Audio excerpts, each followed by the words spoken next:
better, then why go there? Take 5 minutes and drop in at Sharky's, where they'll give you a free evaluation, and you can learn about all the bars that you shouldn't go to. Sharky's has helped thousands find the right bar to hang at. What are you waiting for? Sharky's evaluation could be the cure to the worst part of your day. Change your bar, change your life. Sharky's, 5800 Durham Road by the Shell Station. Summer fun's just begun. Score the North Carolina Courage's Courageously Cool ticket offer. Buy 2 or more tickets to the August 2nd or 16th match and get $25 in Courage cash. Grab yours now at tickets.nccourage.com. To some people, the sound of a baby babbling doesn't mean much. But that's not necessarily true. By 6 months, they're combining vowels and consonants. By 9 months, they're trying out different kinds of sounds. And by 12 months, their babbling is beginning to take on some meaning. Especially if there's no babbling at all. Little to no babbling by 12 months or later is just one of the possible signs of autism in children.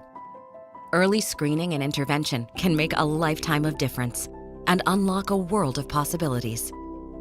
Take the first step at autismspeaks.org. A public service announcement brought to you by Autism Speaks and the Ad Council.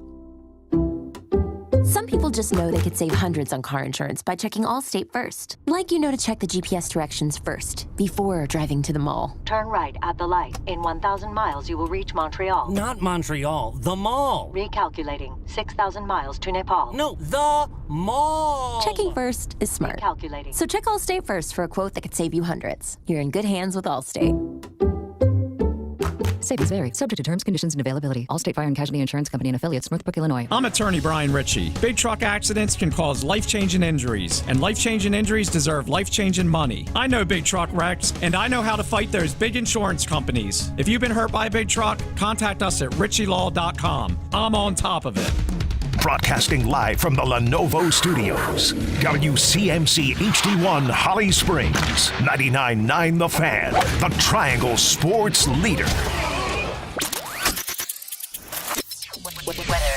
I'm WRAL meteorologist Elizabeth Gardner. We'll see mostly cloudy skies this afternoon. It stays cool with highs in the upper 70s, and we'll see some light scattered showers. Not expecting the kind of heavy rain that we saw yesterday, fortunately. 68 overnight tonight, and a little pattern change tomorrow. Warmer, we climb into the low to mid 80s, and we'll have a chance of afternoon storms. Weather update brought to you by Newcomb & Company, where your comfort is their business. Visit newcombandcompany.com. 3 o'clock check of your money. Dow Jones down 295 points to 43,898.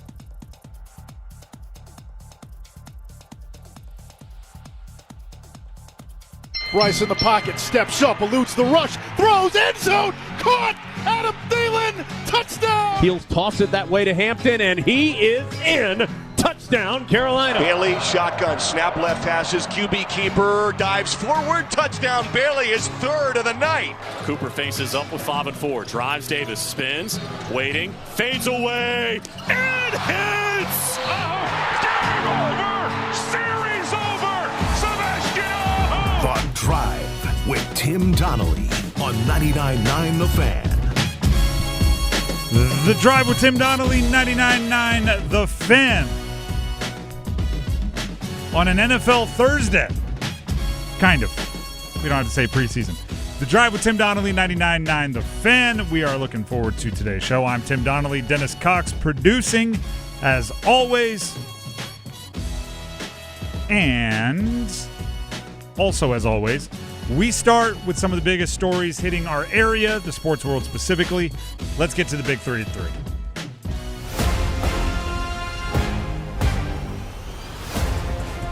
Number 1. The Cardiac Pack. The 1983 NC State men's basketball national champions. I guess they can't win them all, right? I guess they can't win them all.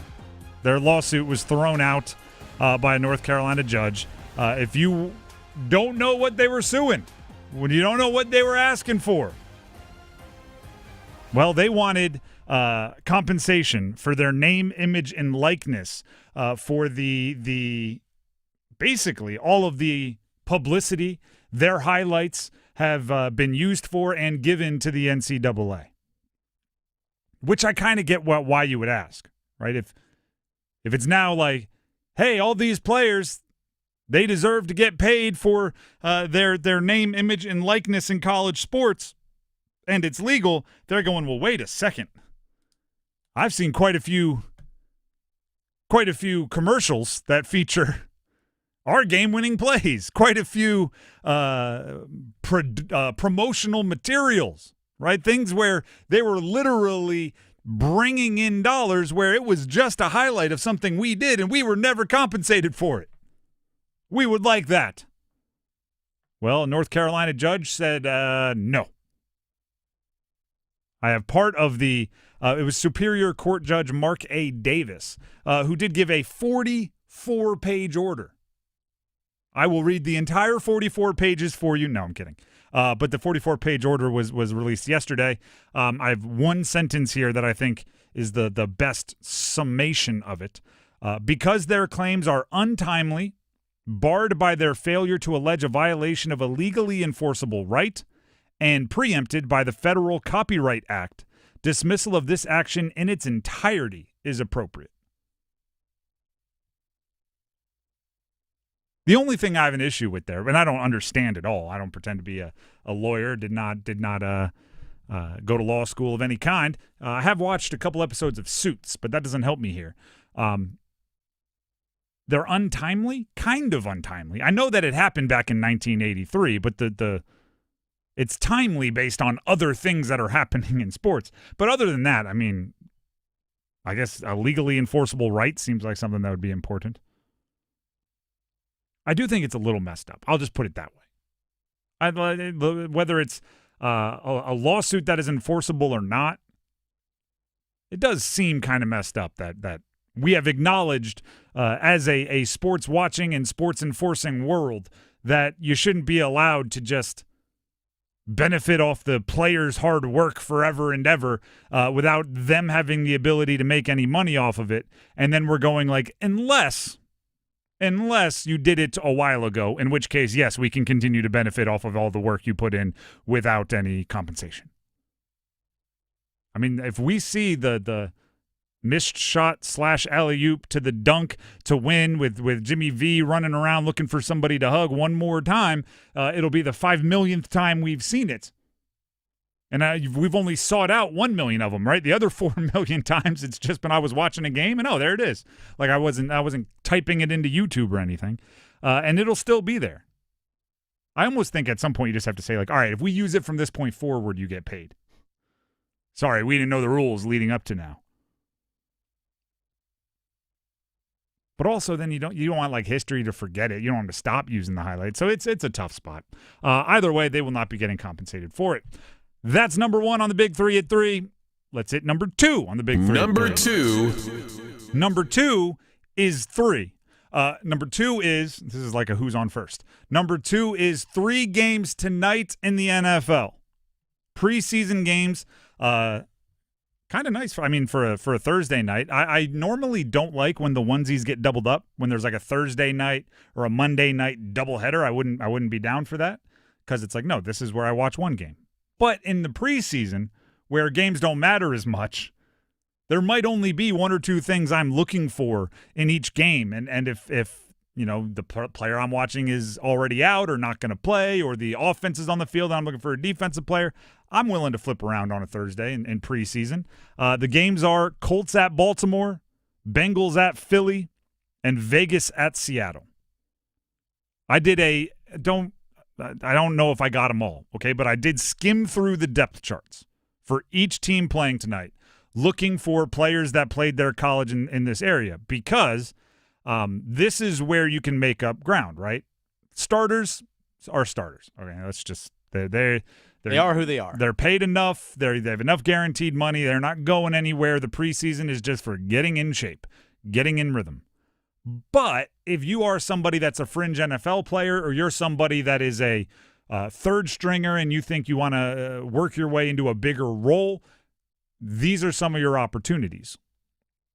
So, perusing for guys with local ties, Josh Downs is a starting wide receiver for Indy tonight. Oh, actually, this is kind of my PSA.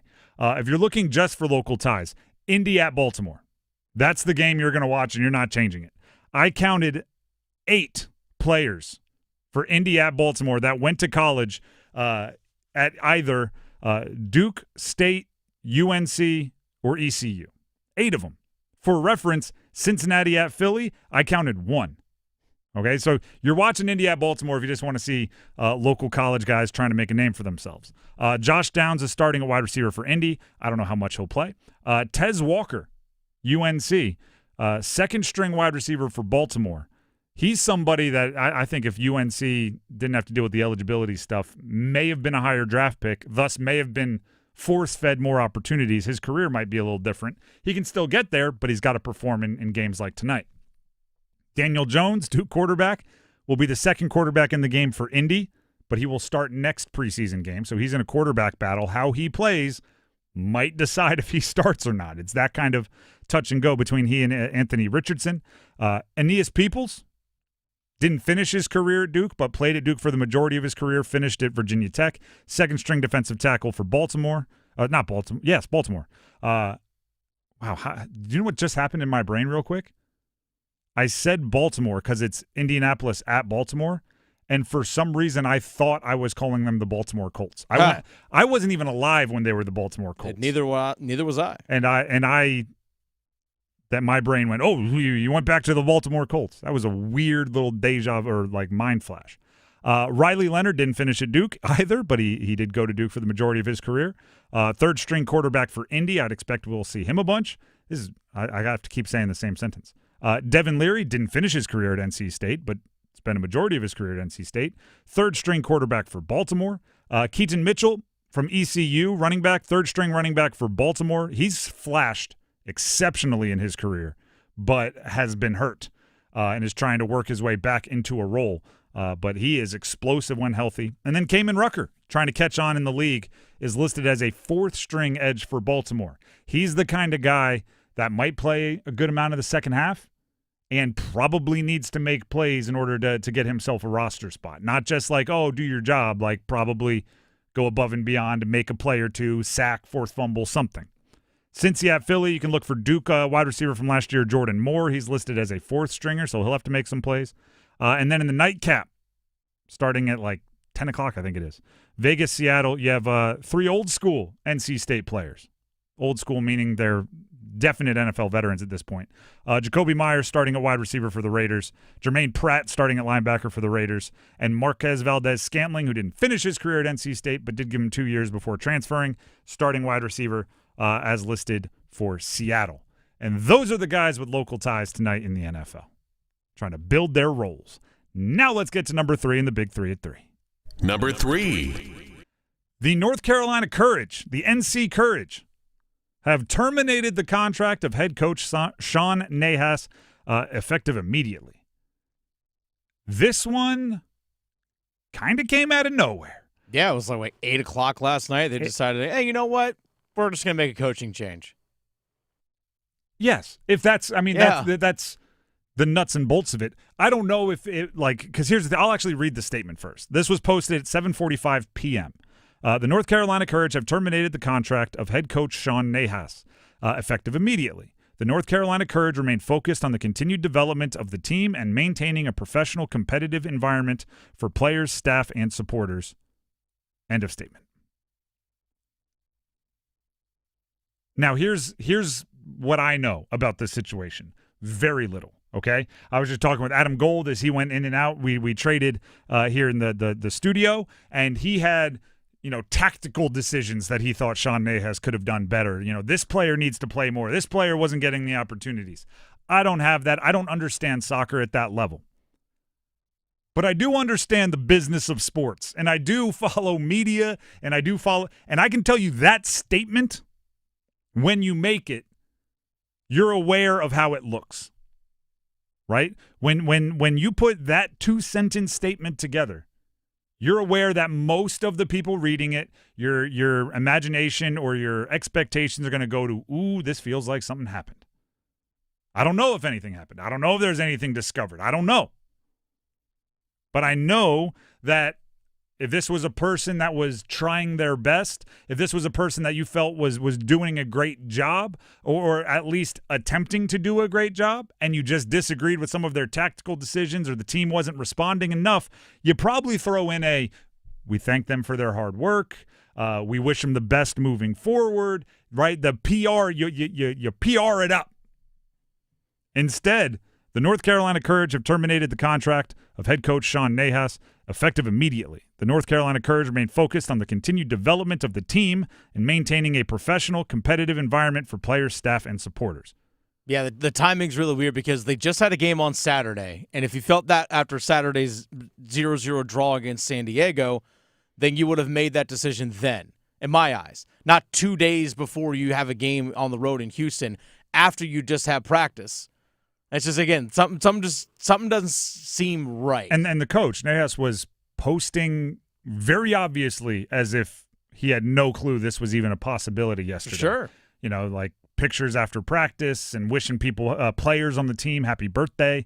I don't know if we'll hear anything else. I don't know if there's more to be heard. And just to put things on Front Street, our parent company, Capital Broadcasting Company, I believe owns a minority stake in the NC Courage. So that is what it is, just so y'all know. I can tell you I have absolutely no back channels that I can use in the company to find out more. But it is my antennas went up reading the statement, and just because of the wording, no insider info. The Drive with Tim Donnelly, 99.9 The Fan. That's the big three at 3. When we come back, Bet Online has put out their odds for ACC stat leaders. Things like most passing yards in the ACC, most ACC receiving yards. What are the odds that this person does it? There is somebody from a triangle school with the best odds in the conference to lead their position's most prominent stat. Stick around to find out who. It's bow time. Something new just dropped at Bojangles. Take the bold taste of a crispy golden chicken supreme that's been seasoned to perfection, then add dill pickles, Carolina Gold barbecue sauce, and a toasted bun that's great on the go. What do you get? You get a Bo's Bird Dog. In fact, you can grab 2 of them for $5. So when you're on the go, headed to practice, or need a snack, grab a Bo's Bird Dog. Hurry in before they're gone. Available for a limited time. It's bow time. There's no time like bow time, but sometimes it's go time. No time to stop, but the perfect time for a Bojangles Bird Dog. A seasoned to perfection Bojangles Chicken Supremes, dill pickles, and Carolina Gold barbecue sauce, all tucked inside a toasted bun. Great on the go. Try 2 Bird Dogs for just $5 or 2 Bird Dog Combo for just $8.25. Available for limited time only. When you're hungry for flavor and value, it's bow time. Looking for a big new game to play? Well, there's no game bigger than the new dino-sized Jurassic Park scratch-off from the North Carolina Education Lottery, which gives you a chance to win up to $200,000 instantly. And if that weren't enough, you can enter for a chance to win an exciting trip to beautiful Hawaii, where you could win up to $1 million.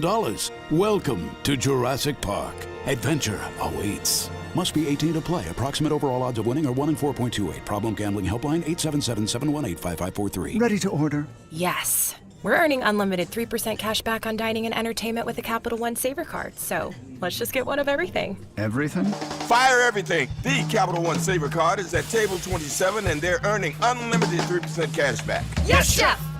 This is so nice. Had a feeling you'd want 3% cash back on dessert. Ooh, tiramisu. Earn unlimited 3% cash back on dining and entertainment with the Capital One Saver card. Capital One, what's in your wallet? Terms apply. See CapitalOne.com for details.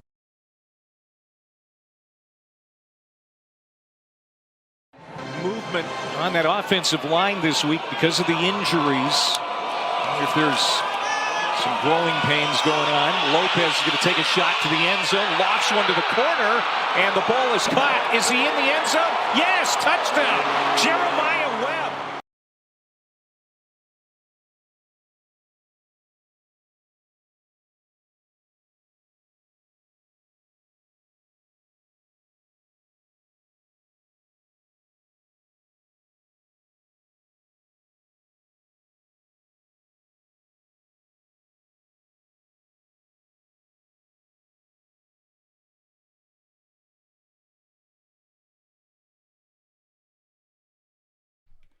The Drive with Tim Donnelly, 99.9 The Fan. I like this. We needed an energy pickup, Dennis. I like this. This is a good pregame out there warming up. Haven't put the helmet on yet. Throwing it around. How you feel, boys? The Drive with Tim Donnelly, 99.9 The Fan. Who's going to lead the ACC in passing yards? Who's going to lead the ACC in receiving yards? Who's going to lead the ACC in rushing yards? BetOnline has put out their odds. They put out their betting odds on those exact categories. You can bet on some futures. I can tell you right now, there's some disrespect. Tell you right now, there's some temptation to bet on some of the local guys because I think the odds are there, right? I think the value is there. But there's one that stood out that I'm going to start with. ACC rushing yards leaders. Best odds, meaning the smallest payout, the shortest odds of anyone in the conference to lead the ACC in rushing yards, Davion Goss. Running back, North Carolina. I find that fascinating. Davion Goss had 326 yards rushing last year, and 105 of them came against Charlotte in the first game of the year when Omarion Hampton got hurt. Other than that, no game more than 54 yards, and that was against Florida State, who Florida State. Yeah, they stunk. And UNC won 35-11, so you'd think it was, probably not the most high leverage rushing yards of the day. It is very interesting to me what's happening with gambling lines in the North Carolina Tar Heels. Now, the thing with gambling lines is, it's kind of a mix of what the sports book thinks going to happen and also protecting themselves against what the overwhelming Joe public would bet on, right? They don't want to be too exposed. So it could just be they know that anybody involved with Belichick is going to be over bet, so they shorten the odds to limit how much will be thrown on there or how much winnings they would be at stake for. But Goss ahead of everybody in the league is fascinating to me. I'm starting to get a little bit of the feeling that there's something about UNC that we don't know. Something that we can't put our finger on. Because when you see, for most books, the win totals on the season, UNC has a higher win total than, say, Duke. And I'm going, Duke has won 8-9 games each of the last 3 years. UNC hasn't, and flipped over their entire roster and is expected to have some growing pains. You look at something like, name your running back in the league. Davion Goss is sitting at the best odds. Now, Hollywood Smothers is a player that showed, I would say, similar flashes to Davion Goss last year, right? And maybe even more, okay? Because, his breakouts kind of came later in the season rather than earlier in the season for NC State. He has the 14th best odds to lead the conference in rushing yards, 22-1. You get Goss at 11-2. You get Smothers at 22-1. And both, by the way, it's not like it's their own backfield. They got to prove it. And if they want to be the workhorse, they got to go be effective with it. Jaquez Moore for Duke at 8th. That one's fascinating to me. Damon Claiborne, 10th best odds, 14-1. Jaquez Moore, 12-1. And then there's weirder things still. Thomas Castellanos, the quarterback for Florida State, has the 13th best odds, which means he is 20-1. You win less money picking you win more money picking Hollywood Smothers to lead the league in rushing yards than if you pick Florida State's quarterback, Thomas Castellanos. And people don't realize that in college football, if you are sacked on a passing play, that counts against your rushing stats as a QB as well. So Castellanos would have to rush for, in traditional running plays where he gains yards, not only more than Hollywood Smothers, who I think is a very talented running back, but more than Hollywood Smothers plus overcoming all of the sack yardage that he suffers as a quarterback. Yeah. So there's the rushing yards, there's some some blinking, I don't get this. Yeah, the Goss one is interesting in the fact that I know we're going to talk about this at 3:45 regarding UNC football. Is the fact that we don't know anything about their offense. We don't know who their quarterback's going to be. We don't know what kind of system they're going to run. We don't know if Goss is even going to be the primary ball carrier. We just simply don't know. And if everyone, coaching staff, offensive scheme, and everything were returning from last year, I could go, all right, they're expecting him to jump into the Omarion Hampton role and get all those carries. We don't know if there's an Omarion Hampton role. No. He might be jumping into the James White, Stephen Ridley combo from the Patriots in 2012 or whatever it was. It could be a 1-2 with Caleb Hood for all we know. We simply don't know. ACC receiving yards leader. This one was fascinating. The top is what you expect. The players that had big. The first three are all, Clemson, Louisville, whatever. But the fourth best odds, 8-1, so the fourth shortest odds, to lead the ACC in receiving yards is Andrell Anthony, the transfer incoming to Duke from Oklahoma, who spent 2 years at Michigan with minimal production, 2 years at Oklahoma with minimal production. Now he comes to Duke, and they're giving him the fourth best odds to lead the league in receiving yards. Probably anticipating he's going to get the ball a lot. Just a ton of targets. And probably a nod towards Mensa being really good, and I think that he'll open it up a bit more. I think it's also how do the sports books think Duke's going to finish this year? If they feel like they're trailing in games, they're going to be throwing the ball a lot more. Hey, guess what? Those yards are yards no matter what time of game they come. In the top 15, there was one UNC wide receiver. It was Kobe Paysor and not Jordan Shipp. 18-1, 10th best odds. Noah Rogers, who's perceived to be the number one wide receiver for NC State, former 5-star, transferred in from Ohio State last year, is tied with Carlos Hernandez from Wake for the 11th best odds at 20-1. There are certain parts of these odds that make, this is how I think of gambling in a lot of ways. When I start thinking, they don't pay attention like we do. Right? They don't know Jordan Shipp's about to break out. They don't know that Hollywood Smothers is pretty good. They don't know. It's really dangerous when you start thinking you know more than Vegas knows. It's really dangerous, but I'm starting to get there. ACC passing yards leaders, 6th best odds, 14-1, Darian Mensah. Gio Lopez, who, by the way, hasn't even been named the starter at UNC, 25-1. That's good for 8th shortest odds. CJ Bailey, 66-1, 11th shortest odds. And Robbie Ashford, who hasn't won the job outright yet at Wake Forest, transferred from South Carolina. Prior to that, he was at Auburn. Prior to that, he was at Oregon. And he went to he went to Hoover High School. Remember Two-A-Days on MTV? He went to that high school. Fun fact. He's 100-1. He has the 17th odds, lowest of anyone listed. That is, looking at the way either the public is betting the odds or how BetOnline sees it, I better tune into this ACC season because I can't predict a darn thing. If they're right and I'm wrong, I'm going to be watching every week going, wow, got that way off. They have Kobe Paysor as the 10th best odds in the league to lead the league in receiving. I'd be surprised if he leads UNC. Hollywood Smothers 14th and Jaquez Moore 8th from 12-1 for Moore to 22-1 for Hollywood Smothers. I'd be surprised if Smothers doesn't have more rushing yards than Moore. And that's just off of what I think their roles will be more so than their talent. I'm not knocking Jaquez Moore.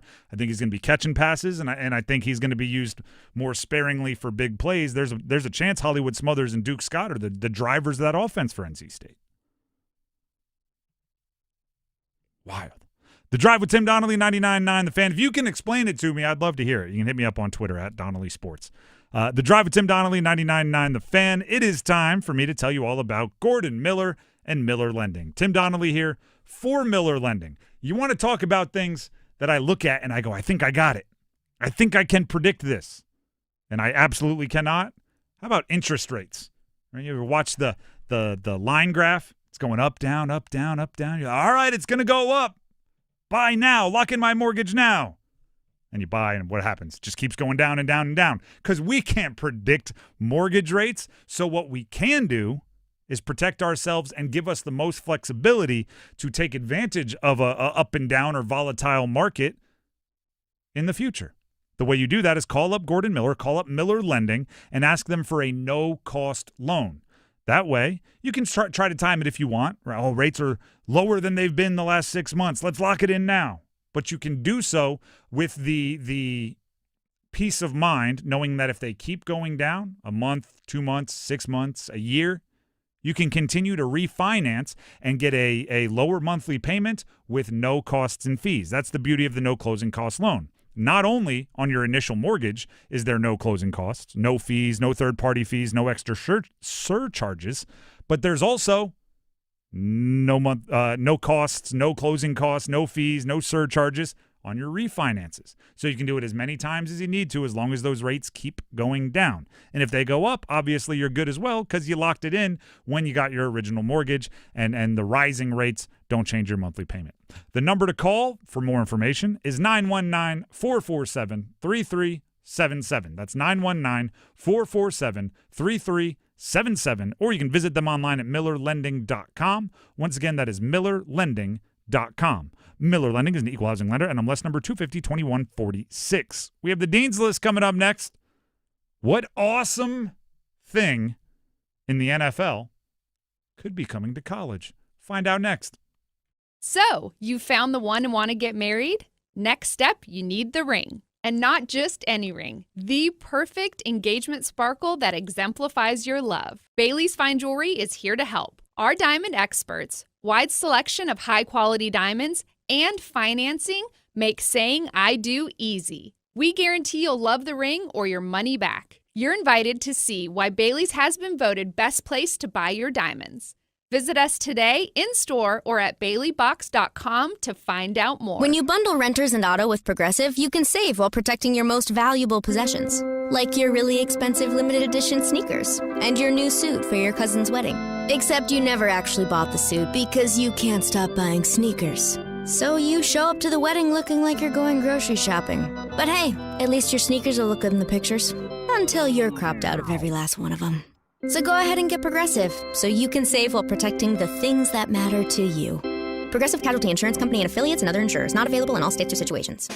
When you're hiring, have you ever felt like you're missing out on meeting great candidates? Well, they're not hard to find when you go to ZipRecruiter. ZipRecruiter helps 10 million people with their job search every day. People who are actively looking for jobs like yours. So it's easy to find the right person fast.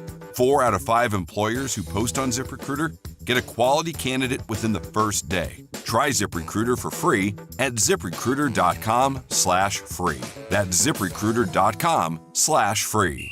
Did you catch Luisito's header? Yeah, I just recorded it on my new Samsung A36 5G phone I got for free at Total Wireless. Oh, I'm actually live streaming the whole match with my new Samsung Tab A9 that I also got free at Total Wireless. I got that tablet too. And I got that phone too. We both got both. Go!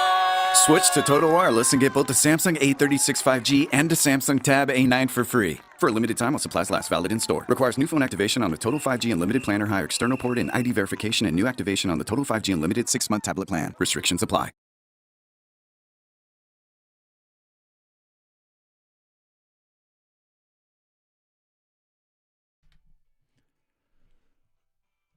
The Drive with Tim Donnelly, 99.9 The Fan. Subscribe to our YouTube, 99.9 The Fan. Search for it. Like it, love it, pass it along to your friends. This is a pretty optimistic, pretty upbeat Dean's List coming your way. It's going to be some good energy.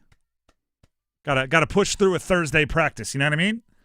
Almost there, almost to the weekend. So let's go ahead and jump into the Dean's List. Put the class in session. This is where we give a few extra accolades, a little bit extra praise to those either directly or indirectly related to the college sports world that we hold so near here in what I call the Mecca, the epicenter of college sports, the Triangle in North Carolina. First of all, I was unaware of this, but I saw it during the commercial break, so I'll bring it up. NC State football. You want to know why?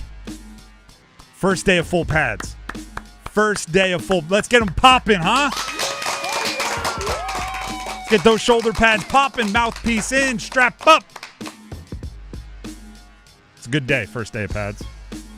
And yes, I hear all of my former teammates going, you wore a different colored jersey. We weren't allowed to touch you. Yeah, your pads didn't pop in practice, Yeah, you're Tim. darn right. But I heard it. I heard it and I respected it. Just the intensity on first pads day goes up, right? Makes everybody better, whether you're doing the hitting or not. Next Dean's List. Roger Goodell? What? Yeah. Don't let old Raj get hot now. Don't let him catch some momentum. Yesterday we talked about the business deal being hatched and accepted, although it still has to be approved by the powers that be, between the NFL and ESPN, where the NFL is going to walk away as a 10% owner of ESPN in exchange for things like access to Red Zone, more NFL games to broadcast on ESPN, NFL Network, NFL's and NFL.com's fantasy football assets, all of that.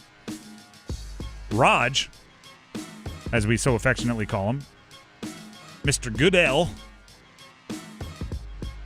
floated the idea of a college red zone, like NFL red zone, where you're watching and it just jumps to whichever team is closest to scoring or any exciting plays you're going to see them. He said, well, now that ESPN owns red zone and the trademark and the ideas and the technology, what's to stop us from doing a little college red zone? They already own the rights to the ACC, the SEC, a handful of other games, quite a few of the bowls and bowl season. I don't know. I think it's electric. There's also a lot of games, for example, that you might find on ESPN Plus, like maybe it's an American Conference game or whatever it might be, all ESPN property. Think of how awesome NFL Red Zone is when there's like 7 or 8 NFL games going on at the same time. Yeah. Now put 40 college games. There will be no well, nothing much is happening here, so let's pick up with the Raiders who are on their own 38. It would constantly be like, interception, pick 6, let's go over here, 90-yard touchdown, let's go over there. They're on the 4-yard line on 4th and 4 and going for it. Whammy, whammy, whammy. Back to you, Ron. There we go. Matter of fact, they should have him do it. They should have him be the Hanson, whatever that guy's name is, of College Red Zone.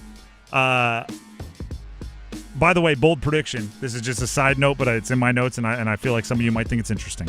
I think the ESPN and NFL, now that they are in cahoots, as they say, I think they're somehow going to be involved in a potential Super League that happens in the next 5 years. If the Power Conference football breaks out from the NCAA, I could see that new entity being somehow partially or even maybe majority owned by the ESPN NFL partnership. You have your media partner locked in, so you're sharing now in all the revenues and everything that come with that. You have the NFL, which is obviously a great partner for the ESPN. You won't be competing with them. And, I mean, great partner with the NCAA and the top football teams. Just saying. I think that if ESPN and NFL can work together with the Power Conference football teams, could be into something. Do you have a Dean's List you'd like to throw out there, Dennis? I do not. In that case, I'll go straight to Bill Belichick and the UNC Brain Trust on their football squad. There are some reports out there that they have ordered throwback football uniforms. All right. From the, the 80s, like from the kind of Lawrence Taylor era. And they're going to try to wear them this year. That's, first of all, throwback uniforms almost always play. I'm a big fan of throwback uniforms. Much more so than any uniform combo of your modern uniforms. I don't care the colors. I don't care. Everything modern looks like it was created in a Madden create your own team. But the throwbacks, I'm a sucker for some nostalgia. And I did not expect Bill Belichick to be the guy that shows up and is like, you know what? Let's get some cool unis. I expected him to be like, let's take the names off the back of the jerseys. Let's go out there in our practice uniforms. It's not the jersey, it's the player. But now he's like, no, let's go get some cool ones from back in the day. Throw some old school UNC, Carolina blue stuff out there and make it happen. Shout out to them. All right, we'll go with this. This will be a quick one. The 2005 NFL draft class. Okay, with Aaron Rodgers and that crew and Alex Smith. Aaron Rodgers is the only one still playing. Okay. So he went on, they were doing an interview on CBS Sports, and they just started guys naming dudes. They just went, hey, Aaron, you're the last one from the 2005 draft class. Tell me what you think of when I say this name, Cadillac Williams. And he just went, oh, gosh, he was great, right? 5th overall pick, drafted. He was in the same college backfield as Ronnie Brown and Brandon Jacobs. Montrell Roll, oh my goodness, a corner drafted to the Cardinals and then eventually ended up becoming a safety. Darren Sproles, Roddy White, and Aaron Rodgers was just like any of us at a bar with our buddies. Hey, Thomas Davis was drafted that year. Hey, remember this guy? He wasn't one that they threw at him. They could have. They could have. But it was literally just, remember this guy? Yeah, oh, great dude. Remember this guy? Oh, good player. It's one of the most fun things you can do is just go look at Brent Burns' NHL draft and just scroll with somebody who can't see the screen, and you get to pick which names to throw at them. It's so much fun. And basically, this reporter did it with Aaron Rodgers at training camp. You know what's kind of wild about that 05 draft class? Like you mentioned, Aaron Rodgers still playing. DeMarcus Ware was the 11th overall pick in that draft from Dallas. He's in the Hall of Fame. I mean, guys had long, like Heath Miller, long career, and has been retired for a while. Yeah. Thomas Davis in there. You know, it kind of goes to show you, if you look at that draft, how things have changed. 3 of the top 5 picks were running backs. Yeah. 2 were from the same team. Yeah. Can you imagine a starter and a backup from the same team running back going like 3rd and 5th? Ronnie Brown and Cadillac Williams. That was a heck of a 1-2 duo at Auburn. See? Dennis is there. You get caught up. Exactly. Last one, Darian Mensah, Duke's sophomore quarterback, redshirt sophomore quarterback, by the way, transfer in from Tulane, made the Davey O'Brien watch list, which goes to the best quarterback in the country at the end of the college football season. There were 7 ACC quarterbacks named to the Davey O'Brien watch list. Mensah, the only one from a team that plays in North Carolina. Klubnik, King, Moss, Beck, Jennings, Morris, and Mensah. So he gets the nod. If I were not in such an optimistic mood today, I may get angry that some other quarterbacks were left off the list in lieu of some that have made the list, but I'm not going to do that right now because it's a good vibes day. So congratulations to Darian Mensah. Made the list. The Drive with Tim Donnelly, 99.9 The Fan. Let's dismiss it. Dean's List over. And it's time to go full Shaggy and Scooby-Doo. We're going to be solving a mystery about UNC football when we come back. But first, Dennis Cox has something he'd like to tell you. Hey, folks, Dennis Cox here for my friends over at Law Tigers. One of the things that we love about sports is being part of a community. And one of the best things about going to sporting events or watching sporting events is being surrounded by people that are part of that same team, part of that same community that you are part of, pulling for the same team, going in the same direction. And that's where Law Tigers comes in when it comes to the motorcycle riding community. As a motorcycle rider, if I'm injured in an accident, I want people to represent me that are part of that motorcycle riding community, that know what I'm going through after an accident, that know what my bike and gear are worth. And that's what Law Tigers attorneys are. They are part of the motorcycle riding community. That's why your case evaluation with Law Tigers is always free. And that's also why your case they don't get paid a dime until your case settles. So give them a call, 1-800-LAW-TIGERS if you're injured in a motorcycle accident. Again, 1-800-LAW-TIGERS even before you contact your insurance company. Again, your case evaluation is always free, and they don't get paid until your case settles. So call 1-800-LAW-TIGERS, or if you want some more information on Law Tigers, check out lawtigers.com, scroll down on their homepage, and check out their free rider benefit kit. That way you can understand all the rights and everything that you have available to you if you're injured in an accident. But if you are injured, call 1-800-LAW-TIGERS. Law Tigers is a network of independent law firms who are members of the American Association of Motorcycle Injury Lawyers. Law Tigers is not a law firm. Again, we are going to put on our best what is it, like two-brimmed Sherlock Holmes hat? Elementary, my dear Watson. We're going to try to solve a mystery about the UNC football team. Stick around. It's the first day of the first grade, and she found a new best friend. It's a laid-back Sunday afternoon you wish would never end. The homemade taste of Bluebell and good friends gathered round. The good old days are being made right now. Open the lid on a carton of Bluebell Homemade in the Shade, and you'll have it made, so to speak. It's a combination of our top-selling homemade vanilla ice cream with a swirl of rich chocolate fudge sauce. Enjoy an instant classic. The good old days are being made right now. The good old days are being made right now. Look for Bluebell ice cream at Walmart Supercenters and Walmart Neighborhood Markets. Is your heating and air system handling the hot weather okay? Call Newcomb & Company to ensure your system is running at peak performance. As a Comfort Contract customer, you'll get priority service and a 15% discount on all HVAC and plumbing service calls and repairs. Newcomb & Company, your independent trained dealer, has proudly served our community for more than 70 years, delivering reliable comfort and peace of mind. Call 919-862-3000 or visit newcombandcompany.com. Newcomb & Company, your comfort is our business. Struggling with high interest debt? You can pay it all off in days with Loan Pronto's Rapid Equity Loan. Hey, it's Dennis Cox. Get cash out now without touching your low-rate first mortgage. No appraisals, no waiting, no BS. The Rapid Equity Loan program at Loan Pronto is amazing. One Loan Pronto client just got $300,000 approved in under 24 hours. They paid off debt, renovated their kitchen, and cut their monthly expenses by $1,800. That's a huge turnaround. Loan Pronto, instant approvals, low rates, no hard credit pull up front.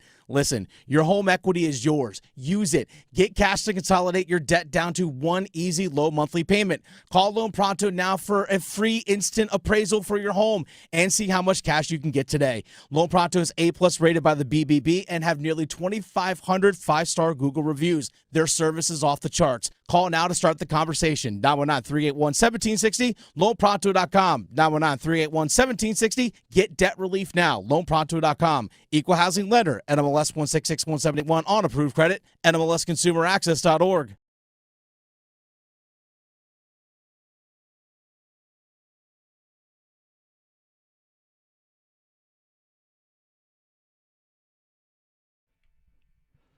The Drive with Tim Donnelly, 99.9 The Fan.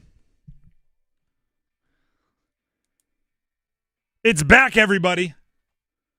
Second annual Numbers Game Live, presented by Sharky's Place Sports Bar and Grill. Takes place this Thursday, August 21st, where all of the last year's worth of perfect score numbers game contestants, if you've won with a 5 for 5, you've already been invited to join us and battle against all of the other perfect players and the clock as well. You got to battle the players, got to battle the clock. Only one winner will remain, and we'll do it all at the Hilton Raleigh North Hills, a fabulous hotel for all your needs. If you're not one of the players that has scored a perfect score on the numbers game at some point in the last year, we still want you to be a part of the action. You can watch along as we crown our champion live on YouTube. Go to our YouTube right now, 99.9 The Fan. You can subscribe, you can like, you can set alerts to make sure you don't miss it. But on August 21st, we will be live streaming the entire event. We'll be reading the comments. We'll be having fun with everybody watching at home. So go ahead and check it out. I have to give a special thanks to Onsite AV, a full-service event production company, for supplying the sights and sounds of Numbers Game Live, August 21st. Now we can start solving a mystery. And I guess part of the mystery could just be everything. When you listen to the analysts, the insiders, the reporters talk about the North Carolina football team, us included, I've used the word mystery a bunch. There's so much unknown. Biggest mystery in college football. And if you don't believe me, here's Heather Dinich, who covers college football for ESPN. North Carolina is the biggest mystery in college football. Even Bill Belichick doesn't know what he has. His players haven't really put on the pads yet, particularly on the offensive and defensive lines. These guys have to go against each other and hit each other. This is an unheralded roster full of transfers, unproven playmakers at different positions all over the field and an entirely new defense. The biggest thing they have going for them is a manageable schedule. It's winnable. It's about 70th in the country in terms of difficulty. They don't leave the state more than 3 times. That is Heather Dinich of ESPN.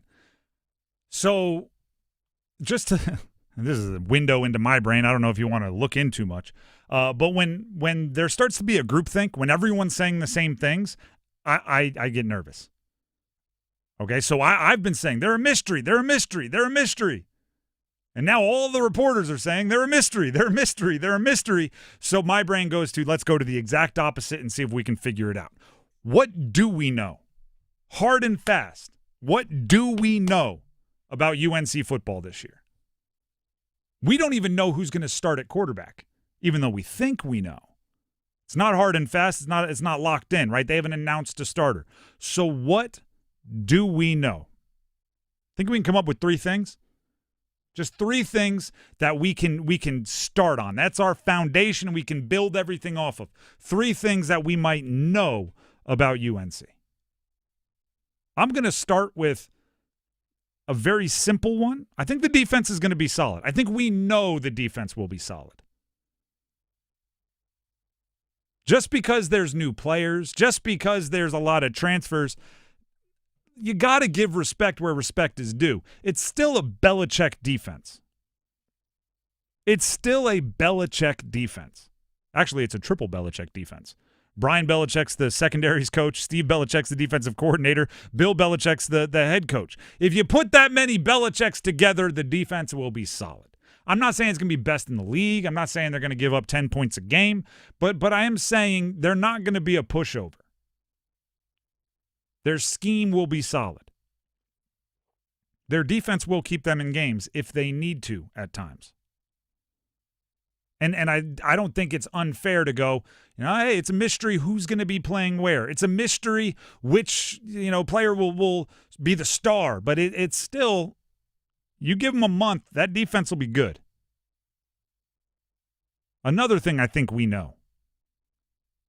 We know their style of play. You know what's not going to happen?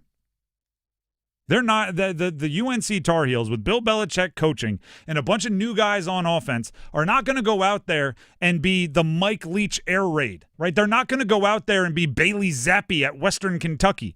They're going to go out there and they're going to try to control the ball. They're going to be quote unquote pro style, which I think is funny because the pro game is actually going more and more towards what we would call a college style. But Belichick has always been a pro style guy. Right, they're gonna run to establish the pass. They're going to go full. If it ain't broken, don't fix it type of deal. I want to be clear here. It took Bill Belichick until he had Randy Moss and Tom Brady to really open up the offense. He had Tom Brady for years, and people were going like, his statistics aren't nearly what Peyton Manning's are. The knock against him was his passing volume and passing stats, even though he's winning a bunch. And Belichick never wavered until they got him the second best wide receiver to ever live? Fine, we'll throw it. Barring Randy Moss walking through Kenan Stadium's tunnel, the Patriots are going to try to control the clock. They're going to try to get a lead and win ugly. And then the last thing we know, they will not be coached with fear. If things aren't working, they'll change them. It is easily the thing I find most admirable about Bill Belichick's coaching career in the NFL. Is so many other coaches appear to be coaching scared. And if he believes something, he does it. I mean, the Tom Brady decision is the most obvious. But he used to cut second-round picks before their second year in the NFL. If he watched him for a year in practice, if he watched him for a year in games and he went, you know what, doesn't have what I thought he had when we drafted him, he would cut him. No other coach or GM was doing that. Well, give him time. Oh, let's try him in a new position. Oh, let's get him set up with a new nutritionist. Oh, let's change. No, if he doesn't have it, he doesn't have it, and he would move on. Or there was a game where Mac Jones, this is maybe from the biggest example of Tom Brady to the smallest example. They were playing Buffalo, and the wind was brutal, and it was snowing, and Mac Jones couldn't throw the ball. So Bill Belichick just went, we're not going to try. He had like 3 attempts, and they won the game against Buffalo. When every other coach is going, we got to find a way to keep him honest. We got to find a way to keep him balanced. Belichick was like, no. We're running the ball, and they're not stopping us enough. We'll just keep doing that. So if 2 weeks in, UNC looks horrendous, if they get smoked by TCU on Monday Night Football in the first game, one thing we know is they're not just going to keep bashing their head against the wall. If they need to make a quarterback change, if they need to make a defensive front change, if they need to do something, they will. Which I do think gives you a bit of optimism for the entirety of the season. I do not like coaches that have a system, right? My system works. This is what we run. And whether the players have a skill set to match that system or not, they're running the system. And if it's not working, it's the players' fault. Bill Belichick has never been that. You can ask, people call him the best defensive mind of a generation, right? You can ask other defensive coaches or other offensive coaches, what does he run? What is he a 4 down front, 3 down front? Does he like having the extra defensive back out there? It's going to be, oh gosh, we played him once in week 2 and week 3, and they were 2 completely different defenses.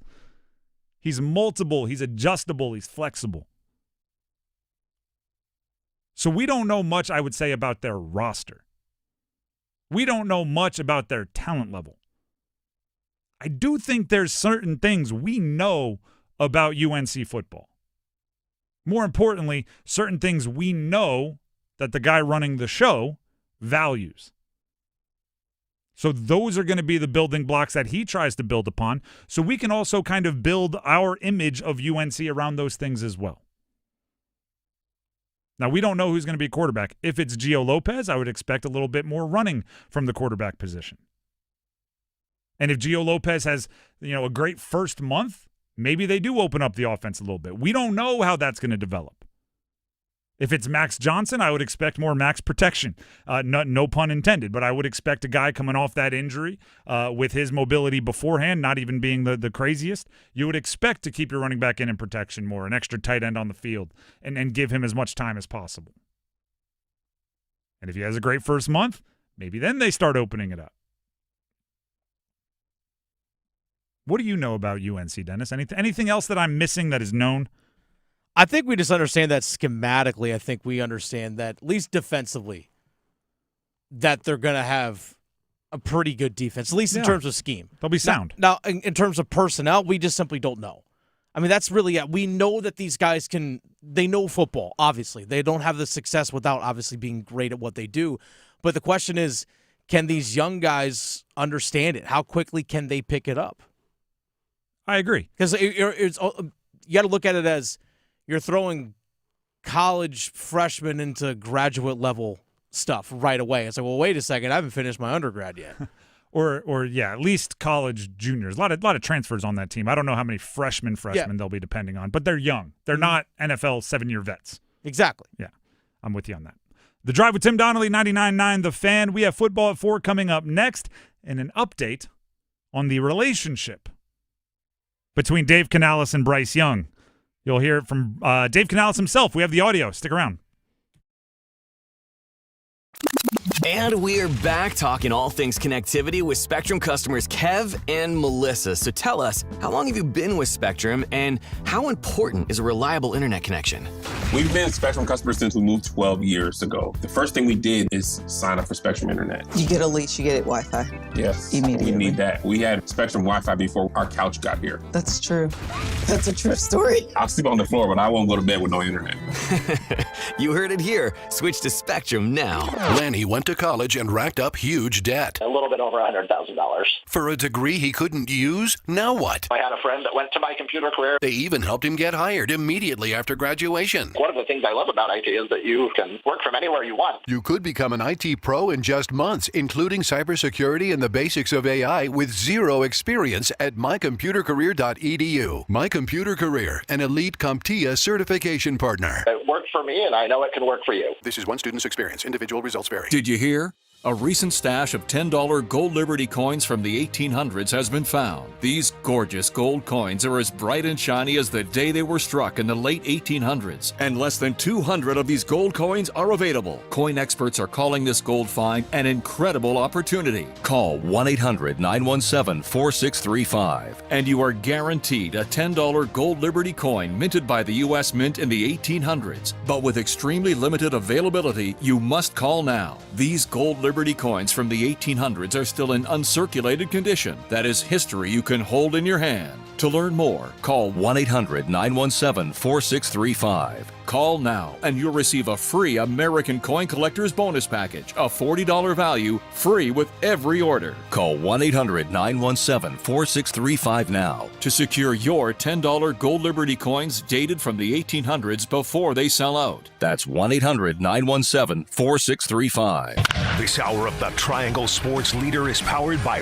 Ritchie Law Firm, Injury Lawyers. Ritchie Law is on top of it. That one back, that one going, gone! Go to RitchieLaw.com. That's RitchieLaw.com. Broadcasting live from the Lenovo Studios. WCMC HD1 Holly Springs. 99.9 The Fan. The Triangle Sports Leader. I'm WRAL meteorologist Elizabeth Gardner. Gray skies for us this afternoon. Cool temperatures, a high of 78, and some scattered showers on and off. I wouldn't expect flooding like we saw yesterday, but it will stay messy on and off through the day. 68 for our temperature tonight for our overnight low, and warmer tomorrow with a high of 81. We'll see a chance of afternoon thunderstorms. Weather update brought to you by Newcomb and Company, where your comfort is their business. Visit newcombandcompany.com. 4 o'clock check of your money. Dow Jones down 248 points to 43,944.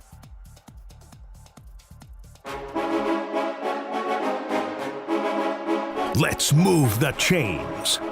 Time for football at 4. The Drive with Tim Donnelly, 99.9 The Fan.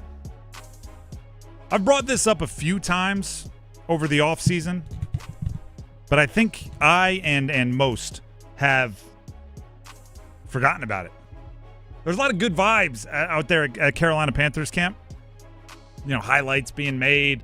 Bryce Young is a leader. Everybody's excited. I think we have to remind ourselves that Bryce Young and Dave Canales, their relationship is not as good as it could be. And it might not be anybody's fault, but just the ebbs and flows of how their relationship has gone over the last calendar year. It's impossible that they are asking each other to be the best man in their weddings, right? It's just not there. And you wish it was, right? You wish every single coach quarterback relationship was Peyton, meaning Sean Payton, and Drew Brees, right? You wish they all mind melded, but they're not there yet. Do you know how I know that? Because Dave Canales benched Bryce Young. And it takes a while to get back to trusting that guy fully, especially when you don't think you were deserving of being benched. And Dave Canales was on with NFL Network yesterday, and he talked about that break in their relationship and how everybody's handled it. I would say the biggest thing is that he continued to lead throughout that process.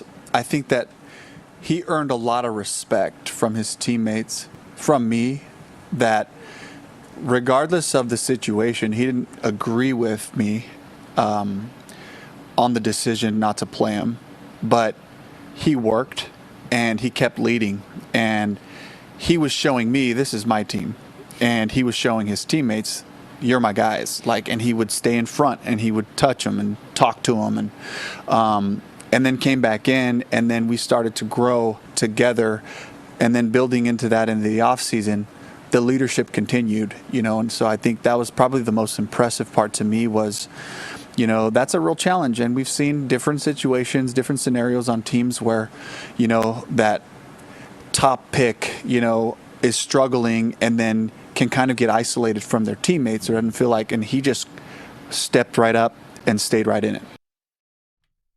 He didn't agree with it. Of course not. It'd be weird if he did.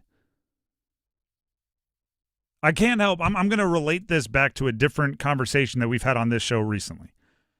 Hearing that, right? He didn't agree with it, but he stayed locked in.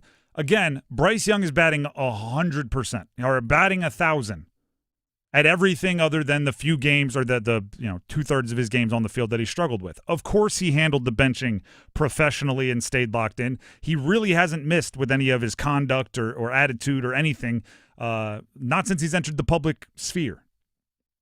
But I can't help but think, when we were at ACC kickoff, ACC Media Days, we were talking with Cade Klubnik.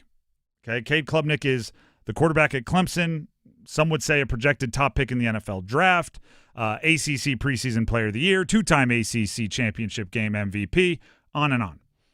And we talked about, or I brought up, that they accepted transfers for the first time at Clemson.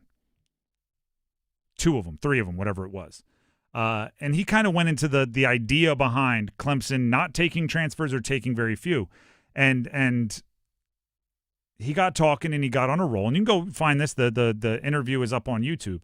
And eventually he gets to, after his first year as a starter, after Cade Klubnik's first year as a starter, which was not an overwhelming success, struggled at times, started talking about the confidence that Dabo Swinney, never wavering in his support of him, gave Cade. He's like, how can you not be super confident going into the next year when you didn't have the season you wanted and the coach never considered benching you, fully supported you, never considered bringing in competition for your job, at every step was saying, you're good, it's your job, you're fine, I believe in you. And then we got to Cade Klubnik's relationship with Dabo, and needless to say, it's a very good one. They text back and forth. They send pictures of each other's vacations. Like they're checking up on each other. That's one way to look at it. And it seemed very positive in their relationship. Now, you can't look at how that one was handled. A player that struggled, that wasn't benched. Matter of fact, the coach was in his ear the whole time saying, don't worry about it. You're good. I believe in you. You can't look at it and say that's good for a relationship without saying if the exact opposite happens is going to be a strain on the relationship. And it wasn't just the decision to bench him.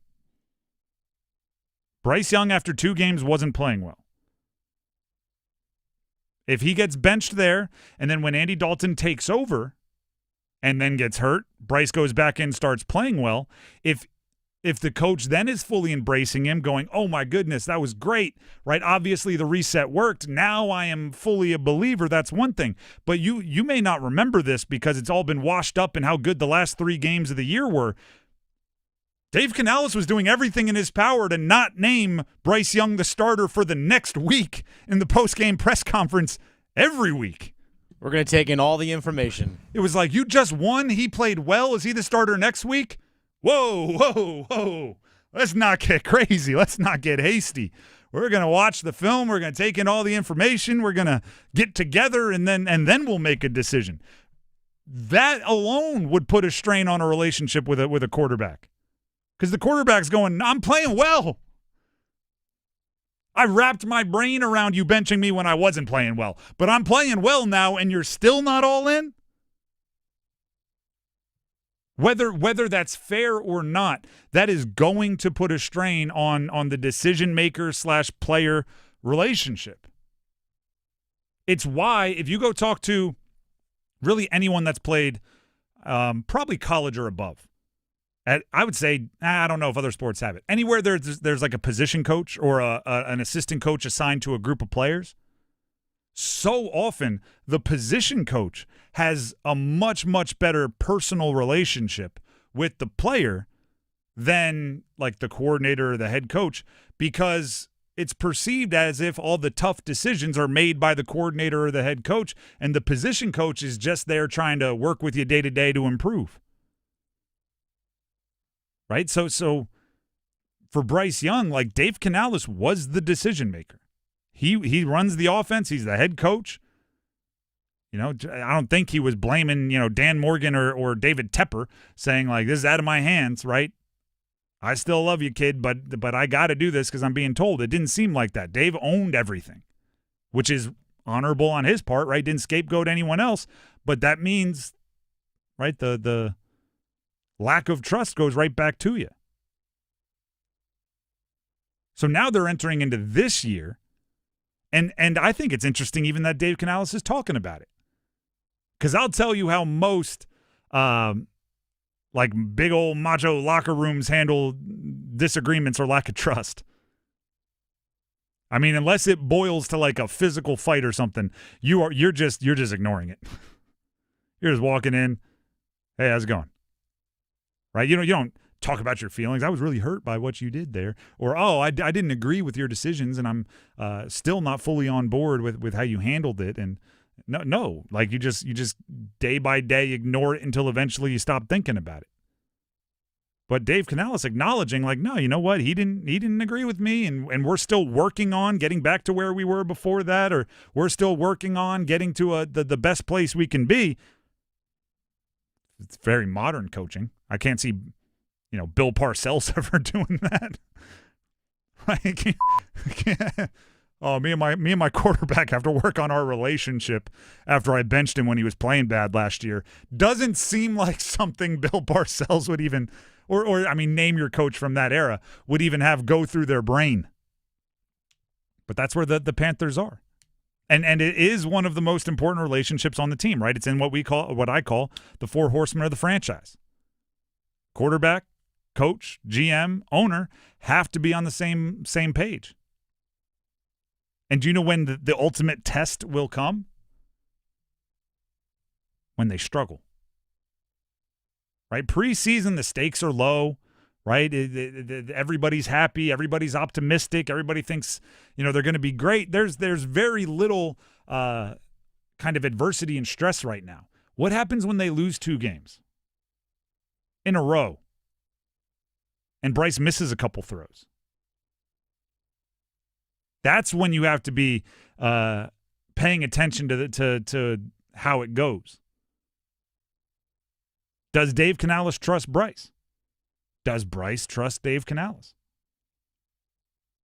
Right? You don't know if it's built correctly until you put stress on the structure. What if you lose 3 in a row? What if Bryce has 3 turnovers and 2 touchdown passes in a 2-week stretch? Which, by the way, is not good and shouldn't be celebrated. No. But good quarterbacks have had much worse two-game stretches. Oh, for sure. Where their coach would simply stand by them, and that's our guy. Does that happen? And if it doesn't happen full-throated, does Bryce feel some type of way about it? Those are the moments we have to watch. I think looking long-term, if it ever gets to the point, again, where Dave feels like he has to bench Bryce, it's done.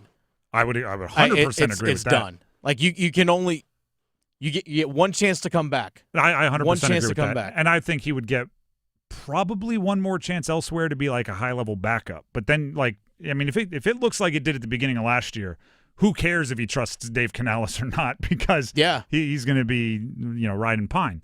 But it's throughout a season, really good quarterbacks have down stretches, and that's where you need your coach to have your back, right? That's where you need, that's where you need your team to have your back. That's where you don't want anybody bringing up how good Andy Dalton's slinging it in practice, right? That's where you need your quarterback to feel supported. And if I'm Dave Canales, and I am all in on Bryce, right? Because, at least that's what he's telling us, right? Like, Bryce was the starter, we're looking forward to building around. If he really is all in on Bryce, the first mediocre struggles, just the first regular games that aren't great, I'm almost overdoing it with the not worried about him at all. No, Bryce is good. We'll get the offense back on track. It's also a point worth noting that Dave Canales is traditionally the most optimistic person on the planet. You ask that guy about the rain over the weekend, he tells you how excited he was for the opportunity for the team to get ready for the rain just in case they have a game outdoors in the rain this year. They'll now be better prepared for it. Like, he is ultimate lemonade out of lemons guy. I feel great about playing football right now. except for after those games where Bryce played well and he was asked to name him the starter the next game. Then all of a sudden he went to well, sure, it feels good now, but we got to look for all the other things before we make that kind of decision. So I think it stood out a little bit more. At least to me, it stood out. There were even those, I remember vividly, the post-game hip hip hoorays he was doing, where it's how about for the offensive line? How about for the running backs? How about for the defense? How about for the receivers? Where's Tommy Tremble? And it was you are everybody except Bryce. That's what we're doing right now. I wasn't going to say it like that. But yeah, everybody except Bryce gets a hip hip hooray.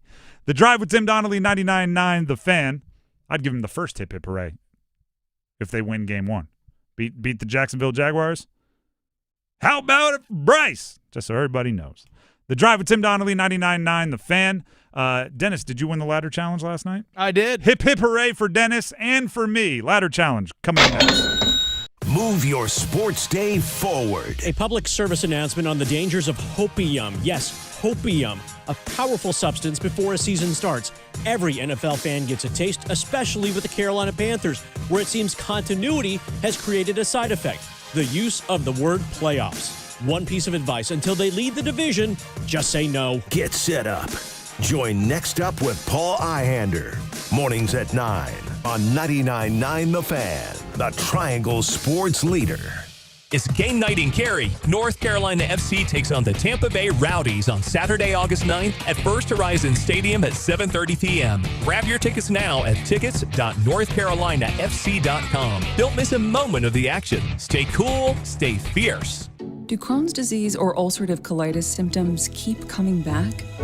Tremfya, guselkumab, may help, with rapid remission achieved at 12 weeks and lasting clinical remission at 1 year. Some even saw visible improvement of their intestinal lining at 12 weeks and 1 year. Tremfya is a prescription medicine used to treat adults with moderately to severely active Crohn's disease and adults with moderately to severely active ulcerative colitis. Serious allergic reactions and increased risk of infections and liver problems may occur. Before treatment, your doctor should check you for infections and tuberculosis. Tell your doctor if you have an infection, flu-like symptoms, or if you need a vaccine. Healing is possible with Tremfya. Approximately 3 out of 10 patients were in endoscopic remission at 1 year, based on areas visualized on colonoscopy, which may not represent the deeper bowel layer or entire GI tract. Individual results may vary. Ask your doctor about Tremfya today. Call 1-800-526-7736 to learn more or visit tremfyaradio.com. It's bow time. Something new just dropped at Bojangles.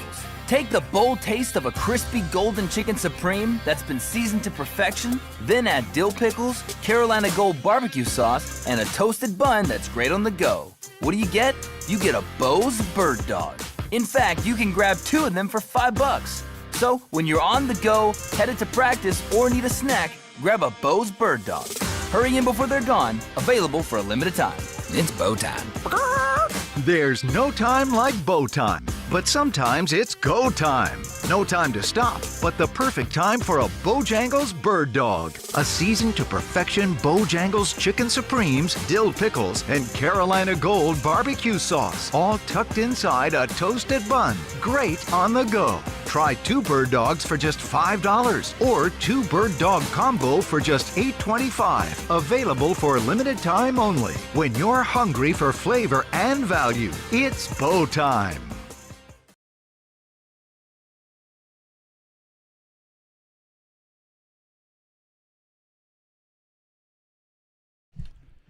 The Drive with Tim Donnelly, 99.9 The Fan.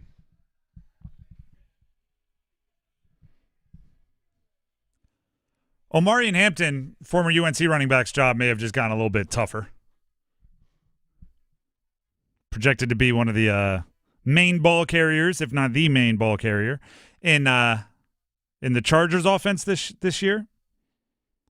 Reports out of Chargers training camp are that Rashawn Slater, the highest paid offensive lineman in NFL history and starting tackle for the Chargers, left tackle, was carted off with an apparent left leg injury, and Daniel Popper of The Athletic is reporting he could not put weight on his left leg. Some some video of without being any kind of an expert in anything medical, some video does make it look like non-contact, a bit of a leg buckle, which is not usually good from my experience. All right, so Omarion Hampton just had to break a few more tackles in the backfield before rushing for his 1,500 yards this year. Knock on wood. The Drive with Tim Donnelly, 99.9 The Fan. We will take a moment here to hear from Dennis on how his ladder challenge went. Let's go ahead and fire up the ladder challenge. Oh, my God! And for the 20-foot ladder with a spear on Jeff Hardy. For the love of God, Jeff Hardy may be broken. Smack dab in half. Ladder challenge, where we try to incrementally win very likely to win bets day by day, roll over the stake, roll over the winnings, and see who has the most by the end of the month. Dennis, how did yesterday go for you? Yesterday went pretty well for me. I like to say that I accomplished everything I needed to. Was it close? Yeah, no, it feels like really you're about to say I won by an inch. No, I had Matthew Liberatore for the St. Louis Cardinals playing against the LA Dodgers yesterday. Just needed him to give up at least 4 hits, and he gave up like 8. Okay. So it was a minus 900. So my 1307 went to 1452. What about you? I also won. I had Jewel Lloyd to make at least one 3-pointer versus Golden State in the WNBA last night for Vegas. She hit 3 of them. So winner, chicken dinner, went 3 for 7. That's all I needed. 1153 turned into 1383. So I'm knocking on the door of $14 as we move towards tonight. You are still in the lead, so you still get to go first. Yes. So I'm actually going to stick with Major League Baseball. I'm going to avoid any of the NFL stuff tonight because preseason games, I don't want to mess with it. But Paul Ski, I really don't. Felt like you were going to have a reason, and then you're just like, nah, forget it. Yeah, I'm like, no, actually, I don't want to do anything along those lines. All right, so I'm actually going to go Paul Skeens is pitching today against Brady Singer. Brady Singer is a pitcher for the Cincinnati Reds. So number of walks allowed today. Give me Brady Singer to have 1 walk today on the mound. It's a minus 900.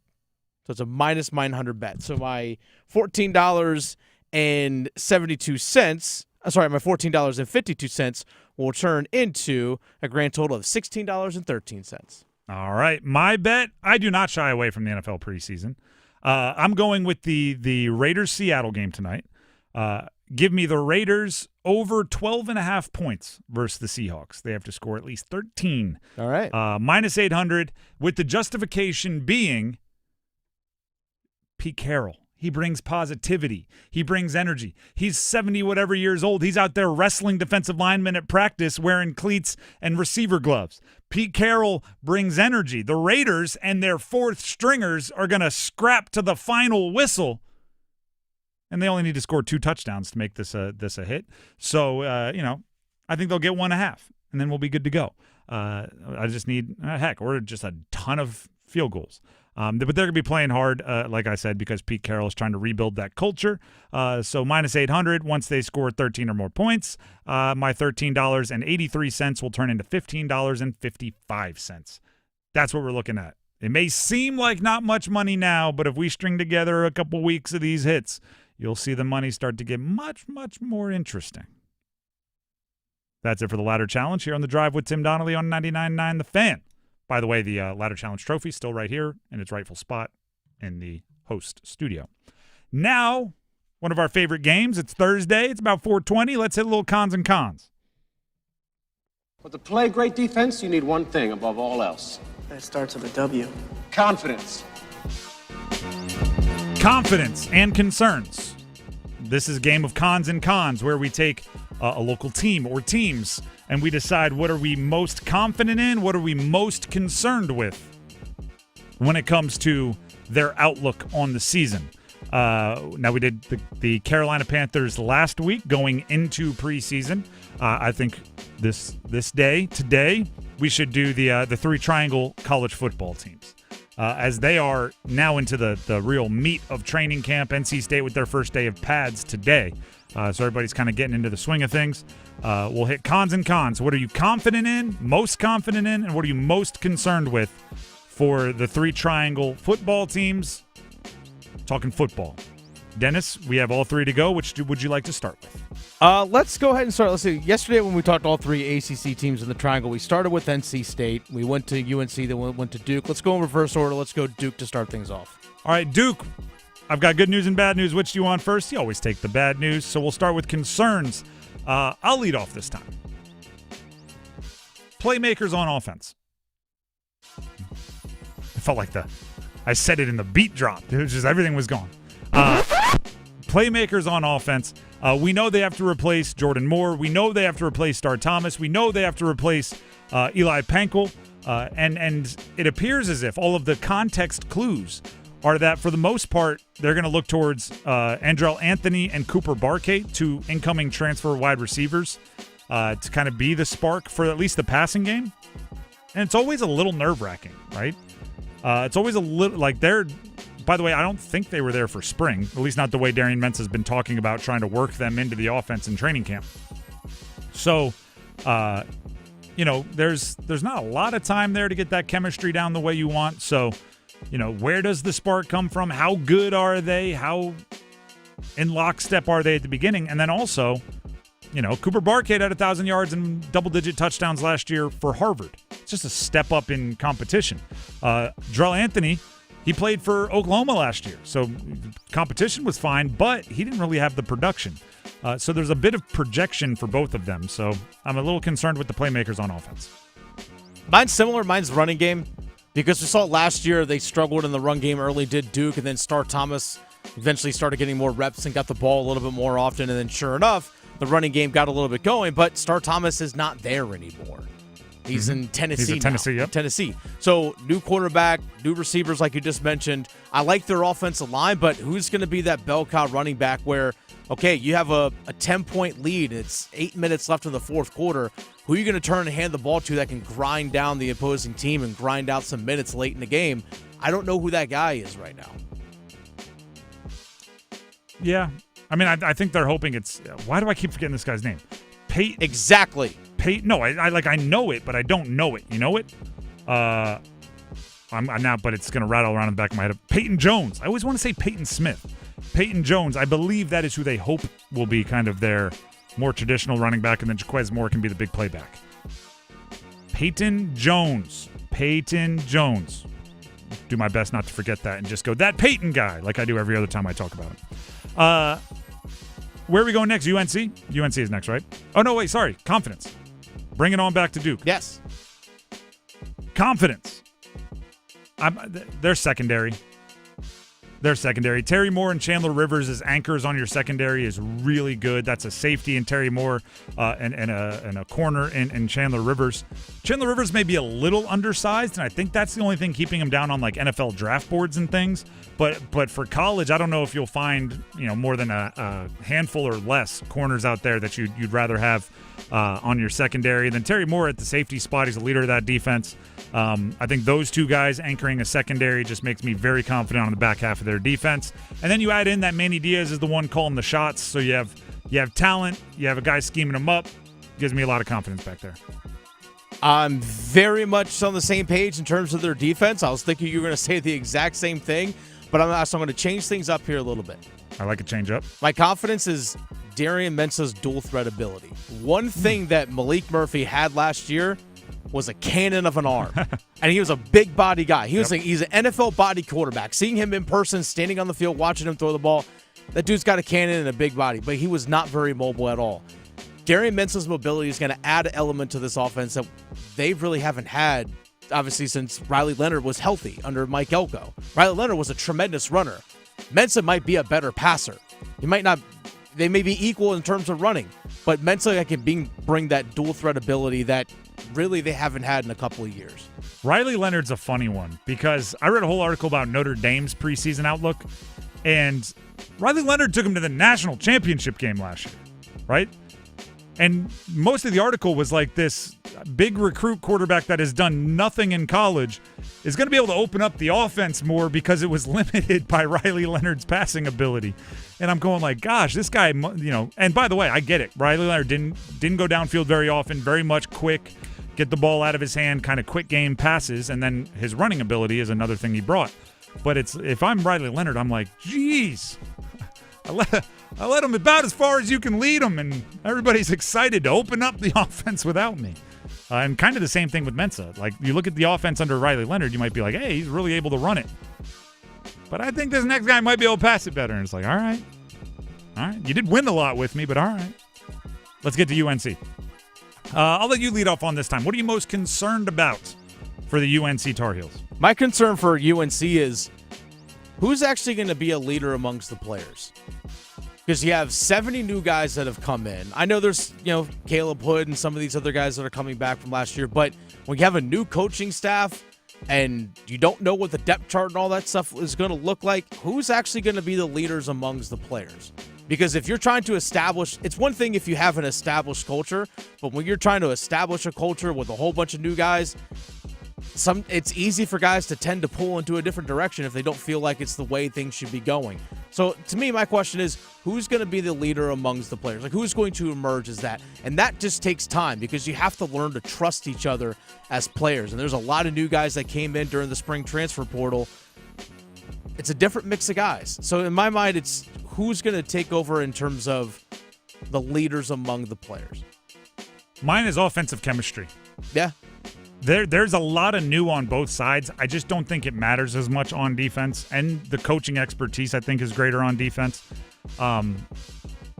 Not only is there a lot of new on offense as well, as far as players and everything like that, there's also, you add in, they're not naming a starting quarterback. So there might be some building of chemistry resource or time or reps that are going towards building chemistry with a guy that's going to be a backup or even a third stringer, which is taking away from building the chemistry you need with your starter. So I just think there's some things that would lead me to believe that the offense could start fairly slow as they work on all of that, just getting to know each other.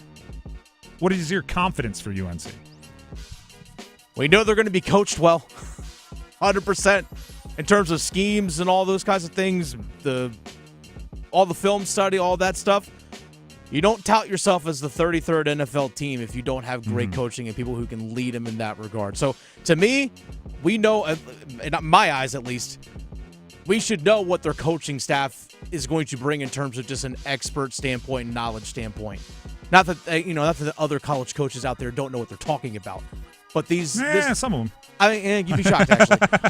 But they do have one of the greatest minds in football as their head coach. And that is something you can rely upon. Now, how he relates to players, big question.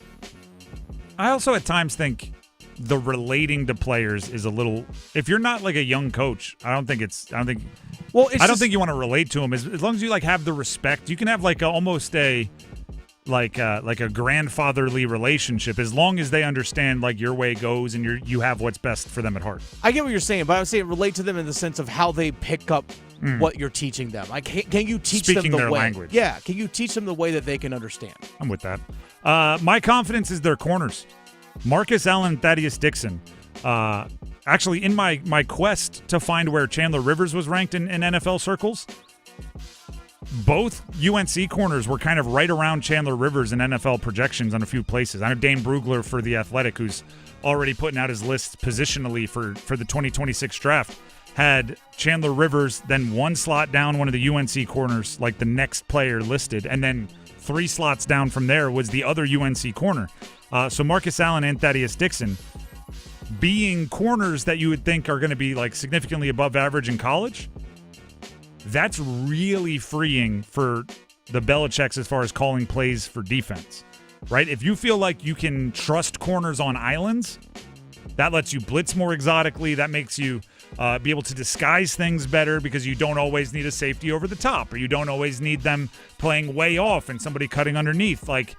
If you trust corners on an island, that lets you get so much more creative as a defensive play caller. And finally, NC State. I'll let you lead off for the third one as well. Concern. My concern is their defense. You have a new defensive system. I knew we would line up on one of them. Just defense. You have a new defensive system that you're going to try and implement. Now, I understand that the coordinator was on the staff previously, but you're still implementing a new system. And Dave Doran said it to you, or said it to us, or in general about the defense, that pretty much there's 9 spots open. Pretty much the entire defense is open right now. So you don't know who's going to be playing in what spot while you're also trying to figure out a new scheme at the same time. There's going to be a lot of adjustments and learning on the fly. And you're going to have a tough one with East Carolina coming into your first game of the season. You don't have a cupcake. You don't have the FCS school where you can try to figure things out a little bit. It's going to be a difficult one with East Carolina coming into town. So to me, getting on the same page defensively early on in the season is my concern. My concern is defense, and it's for the exact reason you brought up. ACC kickoff. I just, position battles in training camp, we don't always even know they're taking place. So I gave him a very open-ended one, trying to drag some information out of him. I said, what position battle are you looking forward to most at training camp? And his answer was essentially the defense. He's like, there's a spot or two maybe on the offensive line, but on defense, there's only a spot or two, maybe 3 that are kind of locked up. So that much uncertainty on a defense gives me a bit of concern. And then you add in, going from a unique system that Tony Gibson would play to a more traditional kind of 4-3 hybrid, 3-4 hybrid that the new coach Elliott is going to run. That's a concern. What's your confidence? My confidence is actually, we talked about how they're at Duke. There's a lot of new skill guys, new quarterback. At North Carolina, pretty much everyone there is new. On offense, there's skill guys, and quarterback, it's continuity. You have Noah Rogers coming back, Justin Jolie coming back, C.J. Bailey, second-year starter, Hollywood Smothers all coming back, and then adding Wesley Grimes and some of the other guys that were freshmen last year. There's continuity there, which is something that even Dave Doran had talked about. It's the first time in a long time he's had the same starting quarterback from one year to the next. It's been a minute. The ones that didn't play much last year, that even though they were around, weren't playing, that'll be playing more now, are mostly rising redshirt freshmen or rising sophomores. Anderson, Jackson, a couple others. They will be the ones that were in the same recruiting class as C.J. Bailey. Yep. So there's, at least with their quarterback, probably a relationship that is, a little bit stronger. Your position, your recruiting class is always a little bit stronger, right? You're in the dorms together. You probably were in a text group before you even got to campus. My confidence is very simple. Justin Jolie. He's a monster at tight end as a pass catcher, contested catches, yards after the catch, all those sorts of things. He's really good, and he's a bigger dude than I thought. Getting to stand next to him and hang out with him a bit at ACC kickoff. Wide catch radius, those sort of things are really good for a young quarterback. So, third down, I would expect Justin Jolie. And by the way, I asked C.J. Bailey. I gave him the scenario. I said, it's 3rd and 10, your own 40-yard line. You need the first. What are you drawing up? He gave an option route to Justin Jolie as his primary route. I have a feeling when he needs a completion, you should look for the big guy. There you go. Cons and cons. Confidence and concerns for each of the 3 Triangle ACC college football teams. If you have your own, feel free to let us know. At Donnelly Sports on Twitter for me, at The Fan Rookie for Dennis. On X.com, I guess would be another way to put that. With a few minutes here, Dennis, I want to do a little thought exercise for you. All right. News broke. I don't know if it's not breaking news, but it was revealed earlier today that this weekend at the Patriots preseason game, there will be an unveiling of the 12-foot-tall Tom Brady statue. 12 feet, huh? 12 feet. Yeah. Probably a jersey number thing. Yeah, right? It makes sense. I wouldn't be. It's 1,200 pounds, 12 feet tall Tom Brady statue. I guess he works on Sunday, so I guess you couldn't do it during a regular season game. So preseason game it is. Yeah, it's they work quick. He hasn't been out of the league that long. But, he's already got the statue going up. So we thought a fun exercise would be if you could only pick one player, for each of the local arenas, each team that plays in one of the local arenas, to put and stadium, to put a statue of that player outside. Who would it be? And Dennis, I didn't even give you this little bonus points. Okay. If you can pick the pose that they would be in. Oh, okay. Because that's always how are you immortalized? Starting with, we'll go Carter Finley for NC State football. Oh, NC State. I think you could throw out there maybe a Phillip Rivers, sure, Bradley Chubb, Roman Gabriel, a Torrey Holt, perhaps. Yeah, Torrey would be a good one. Are we going to actually do the dance, or are we just going to say it's Phillip Rivers? I think we'll go Phillip Rivers on this one. Phillip Rivers, what's the pose? It's got to be like the waiter throwing motion, right? Yeah. Where he's holding a tray rather than over the top. It's got to be right in the middle of his throwing motion with his hand tucked down like shoulder height. Has to be. Yeah. That's what he's known for. And if you can, a little extra would be like a good scowl on his face. Just a good old golly darn. Kenan Stadium. We're talking UNC football. This has to be a two-person race. I'll let you choose, and I'll give you my lean. It's Julius Peppers or it's Lawrence Taylor. I would lean Lawrence Taylor. I'd lean towards Peppers. Why? A couple reasons. One, you don't have the off-field stuff of Lawrence Taylor throughout his life. I mean, that stuff is a real thing. But also, Julius Peppers, a native North Carolinian, also played on the basketball team as well. I mean, just they're both phenomenal players. But to me, I would give the edge to Julius Peppers. Where's Lawrence Taylor from? I don't know that. Is he Williamsburg? Oh, I did know that. He's from the Tidewater area in Virginia. Yeah.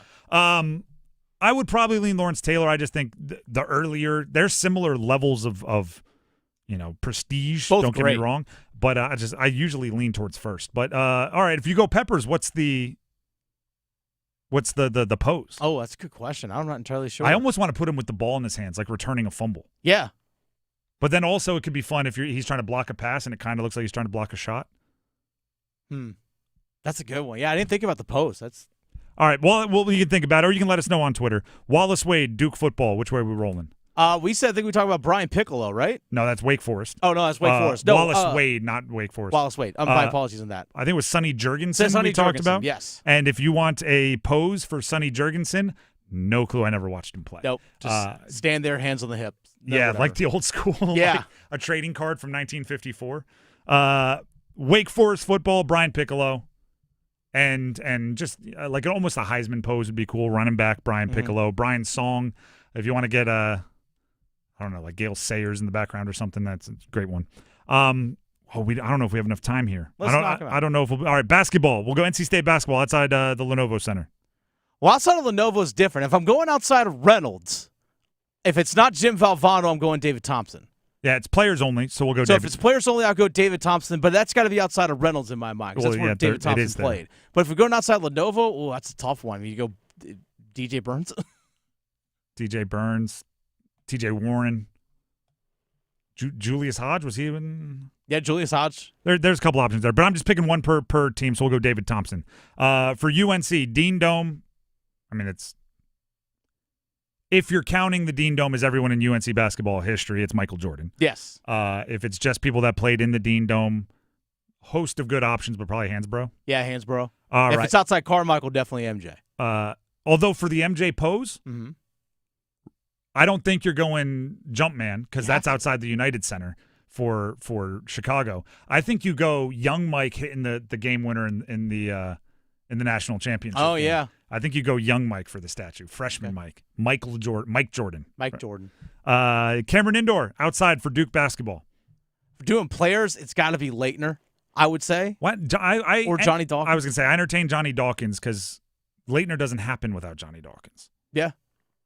Obviously, if there's a coach involved, it's Coach K. Battier, any player of the year, won a championship, kind of crossed a couple different generations. Joel Coliseum, Wake Forest basketball. It's two-man race. I think it's Tim Duncan. Over CP3? Yeah. Duncan was there for all 4 years. CP3 is a North Carolina guy. He is. He's from Winston-Salem. Yeah, I guess Duncan. Could it be that one's? I wish you could build two, but because of the rules, I guess we go Duncan. Outside Bank of America for the Panthers. If it's not Sam Mills, Julius Peppers, or I think it's probably Sam Mills. Yeah, it's probably. I don't know why you would met like kind of has to be, and everybody knows that already. So I don't think we got to mess with it. Outside the Lenovo Center for the Canes. That's Rob Brindamore hoisting the cup. Exactly. And what pose? Hey, hoisting the cup. Really? Like the cup in hand. Absolutely. That is iconic. I know it's very iconic, but I is it not like sacrilegious to have a model cup, like have a bronze cup? No. I'm trying to think of every like hockey statue I've seen. I don't think any of them have the cup in it. That's what makes Rod special. All right. I mean, I'm not arguing with that. That's the most iconic image. It's just people are weird about the Stanley Cup. Like there's rules that I don't know. Can you have a false cup? I don't know. What would be the Duncan?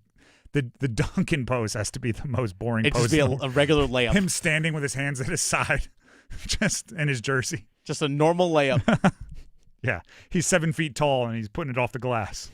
The Drive with Tim, or a bank shot. Yeah, Can you do a exactly. bank shot? Little drop step. The Drive with Tim Donnelly, 99.9 The Fan. We went a little over, but we will get to a feedback frenzy, and we'll get to the message that Dennis Cox has for you right now. Hey, folks, Dennis Cox here for Loan Pronto. You struggling with high-interest debt? Maybe you're maxed out on credit cards. You can pay it all off in days with Loan Pronto's Rapid Equity Loan. Get cash out now without touching your low-rate first mortgage. No appraisals, no waiting, no BS. The Rapid Equity Loan program at Loan Pronto is amazing. One Loan Pronto client just recently got $300,000 approved in under 24 hours. They paid off debt, renovated their kitchen, and cut their monthly expenses by $1,800. That's a huge turnaround. Instant approvals, low rates, and no hard credit pull up front. Here's the thing about your home equity. I should say this clearly. Your home equity, folks, it's yours. Use it. Get cash to consolidate your debt down to one easy, low monthly payment. Call now for a free instant appraisal for your home and see how much cash you can get today. Loan Pronto is right there waiting for you to start the conversation. Give them a call, 919-381-1760, loanpronto.com, 919-381-1760. Get debt relief now, loanpronto.com. Equal housing lender, NMLS 1661781 on approved credit, NMLSconsumeraccess.org. The Drive with Tim Donnelly, 99.9 The Fan. Coming up next, a little feedback frenzy. We hear from you. Stick around. Evan, Canty, and Michelle are unsportsmanlike. My favorite player in the NFL ever is Dan Marino, and I do not want Lamar Jackson to be the modern Dan Marino. I don't want his career and his accomplishments to feel incomplete because he doesn't have a ring. And I think that's why we put so much pressure on him, because we all acknowledge the greatness, and we don't want to see him fall short of completing the resume. Mornings from 6 to 9 on 99.9 The Fan, the Triangle Sports Leader. When it comes to restoring cars, Diego's got skills. And with Total Wireless in his corner, the whole world sees them. With the dual camera system on his new iPhone 13, he can take amazing car photos and post them on the fly with super fast 5G, and even turn this hobby into a full-time gig. His claim to fame? Claiming iPhone 13 with 5G on us. Get iPhone 13 with 5G on us when you switch to the Total 5G or 5G Plus Unlimited 3-month plan. Total Wireless, in your corner. For limited time while supplies last. Valid in store. Device taxes and fees may apply. Requires port in and ID verification. Restrictions apply. Is your whole home operating at peak performance? With Newcomb & Company, your independent Trane dealer, proudly serving our community for over 70 years. As a Comfort Contract customer, you'll get priority service and a 15% discount on all HVAC and plumbing service calls and repairs, including repairs and replacements for faucets, toilets, piping, garbage disposals, water heaters, drain cleaning, and more. Call 919-862-3000 or visit newcombandcompany.com. Newcomb & Company, your comfort is our business.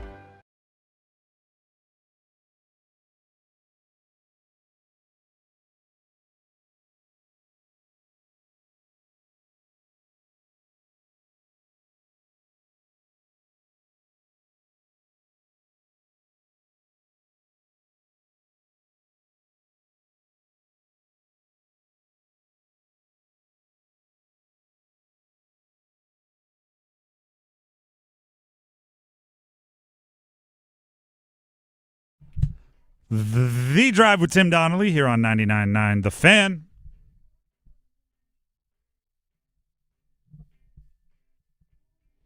It's time for a feedback frenzy.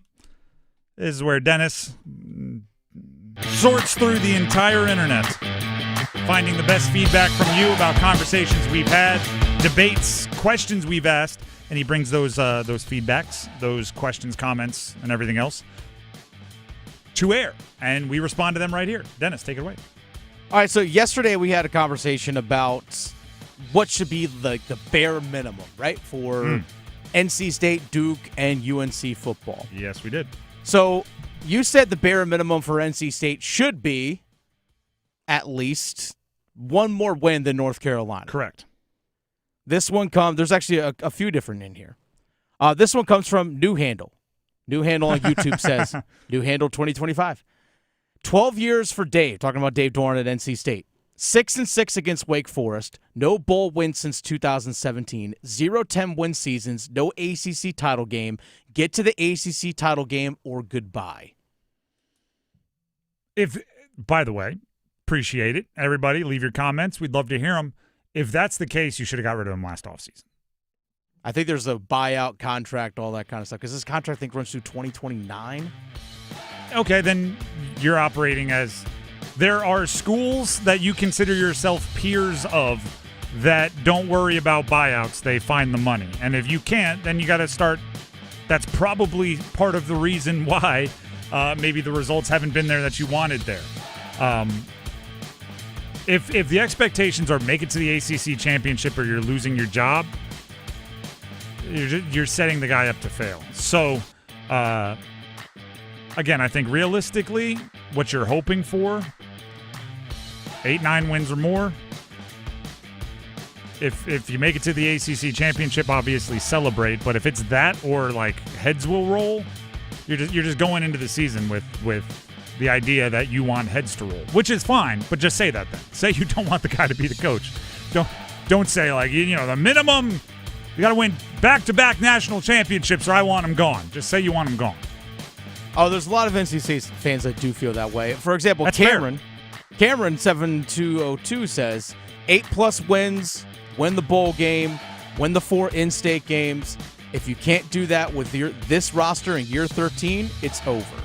Got to win Dave Doran. All 4 in-state, because I did acknowledge that in my thought process. I considered some form of you had to beat ECU and UNC amongst other things to have any kind of positive momentum.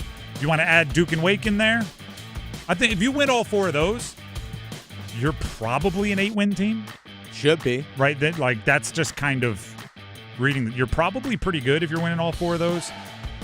So I guess I could have said win all 4 in-state. But if you lose one of those and you win 8 or 9 games, you're happy with that as long as, that one isn't one of the ones that you really want.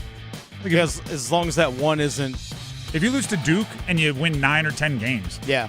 I don't think anybody is complaining about that season. I think if you're State, you don't want to lose, obviously, to Carolina nor ECU. Yes, I think those two would be number 1 and 2 in whatever order on your, gotta win these, Dave, rankings. All right. Speaking of that, Nathan Savage poses a question on YouTube. If you're NC State, would you rather be 8-4, beating North Carolina at the end of the season, or be 10-2, having lost to North Carolina in the last game? Which do you choose? I need. Can I ask one follow-up? Does 10-2 get you into the ACC championship game? I don't know. Well, you have one ACC loss at least because you would have lost to North Carolina. If I will take appearance in the conference championship game over any kind of rivalry loss. If it doesn't get me into the conference championship game, I think I want the rivalry win a lot more. If you're in the conference championship game, you're hunting bigger trophies. You're going for CFP. You're going for national championship. You're trying to be one of the top 12 teams in the country. That gives you enough bragging rights in a rivalry game, right? Oh, you won one game, but we you can fight back with that. I might take the 10 wins anyway, but definitely if it gets you into the conference championship. If I'm a State fan, I would probably say I'd take the 10 wins because how long has it been since you had 10? I think since Rivers. Yeah. Yeah. I'd take the 10. Yeah, probably. Now that we my gut reaction was wrong. Take the 10. All right. On the North Carolina side of things, you said bowl eligibility should be the bare minimum expectation for North Carolina this upcoming season. Andy says anything less than 8 wins for North Carolina with that schedule and a $10 million coach, not good. I don't think. Let me think of the way to say this because I was about to say it all kinds of wrong and then people will get really mad. The $10 million, I think, is more to turn UNC into a more modern, more professional, more ready to dominate or ready to compete in a NIL transfer portal world. And I don't think that's a one-year thing, right? You're not hiring him to flip the switch. This is not a Steve Kerr taking over for Mark Jackson situation where you're like, we just need a coach to unlock the true potential. This is we're hiring a renovator to kind of strip this thing down to the studs and rebuild it, which is why I think for 1 year, expectations should be a little bit tampered down. And then next year is where thoughts like that just start getting crazy, right? Then it's like 9 wins or bust. Then it's, hey, I need you to be nationally ranked. I need you to do some more stuff. But for this year, I think there was a decent amount of rebuilding that needed to take place. Thus, I'm giving not a pass. Like, you still need to be bowl eligible. You still need to be competitive. But a pass as far as being like one of the biggest competitors. All right, Jason Coe on YouTube says, if Bill Belichick finishes with a 7-6 record, and I guess factoring in a bowl game here, finishes with a 7-6 record, the same record as Mac 2.0, then they haven't gotten any better. With that schedule, 9-3 or 8-4 minimal, certain UNC fans are scared of their own shadow. Same thing I just said. Like, being where Mac Brown was, burning it down, and rebuilding it back to where Mac Brown was, it feels like you didn't make any progress, but if you have a better foundation, you did. And I'm not saying Mac Brown built like a bad program. Mac Brown built an old school college football program because he's an old school college football coach. Bill Belichick has been tasked with building a modern college football program. So let me think of an analogy here. Sorry, I got a 4-year-old at home, and this is where my brain goes. That's fair. He's got the blocks, right? He's building the towers and stuff. If he builds a tower with like just one block on top of one block, like it's skinny, a skinny tower, it might get a foot off the ground, right? And he might knock it down, and now he's building one that's a pyramid, right? And halfway up, it's the same height as the tower he had before. It's at the exact same place. It's a foot off the ground. But guess what? The new tower has the stability to build 10 feet up, right? Because it's better situated.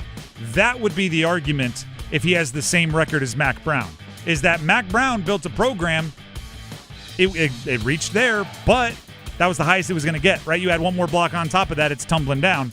Belichick is trying to build the program where the foundation is such that you can keep going up from 7-5 or wherever you are. I don't think you can really judge success or failure for Belichick, barring the bottom falling off and winning like 3 games and losing by an average of, 17 points a game or something like that. Barring true catastrophe, I don't think you can judge the success or failure by 1 year. We have time for one more? You got one more? We actually, real quick one here. Carolina Panthers related. We talked about what we want to see out of the preseason for the Carolina Panthers the other day, and this one comes from Steven about the starters actually playing in preseason games. Having more depth means you can put the starters out there a little bit earlier. It's all part of their team building. So he likes the idea of the depth and starters actually playing a little bit.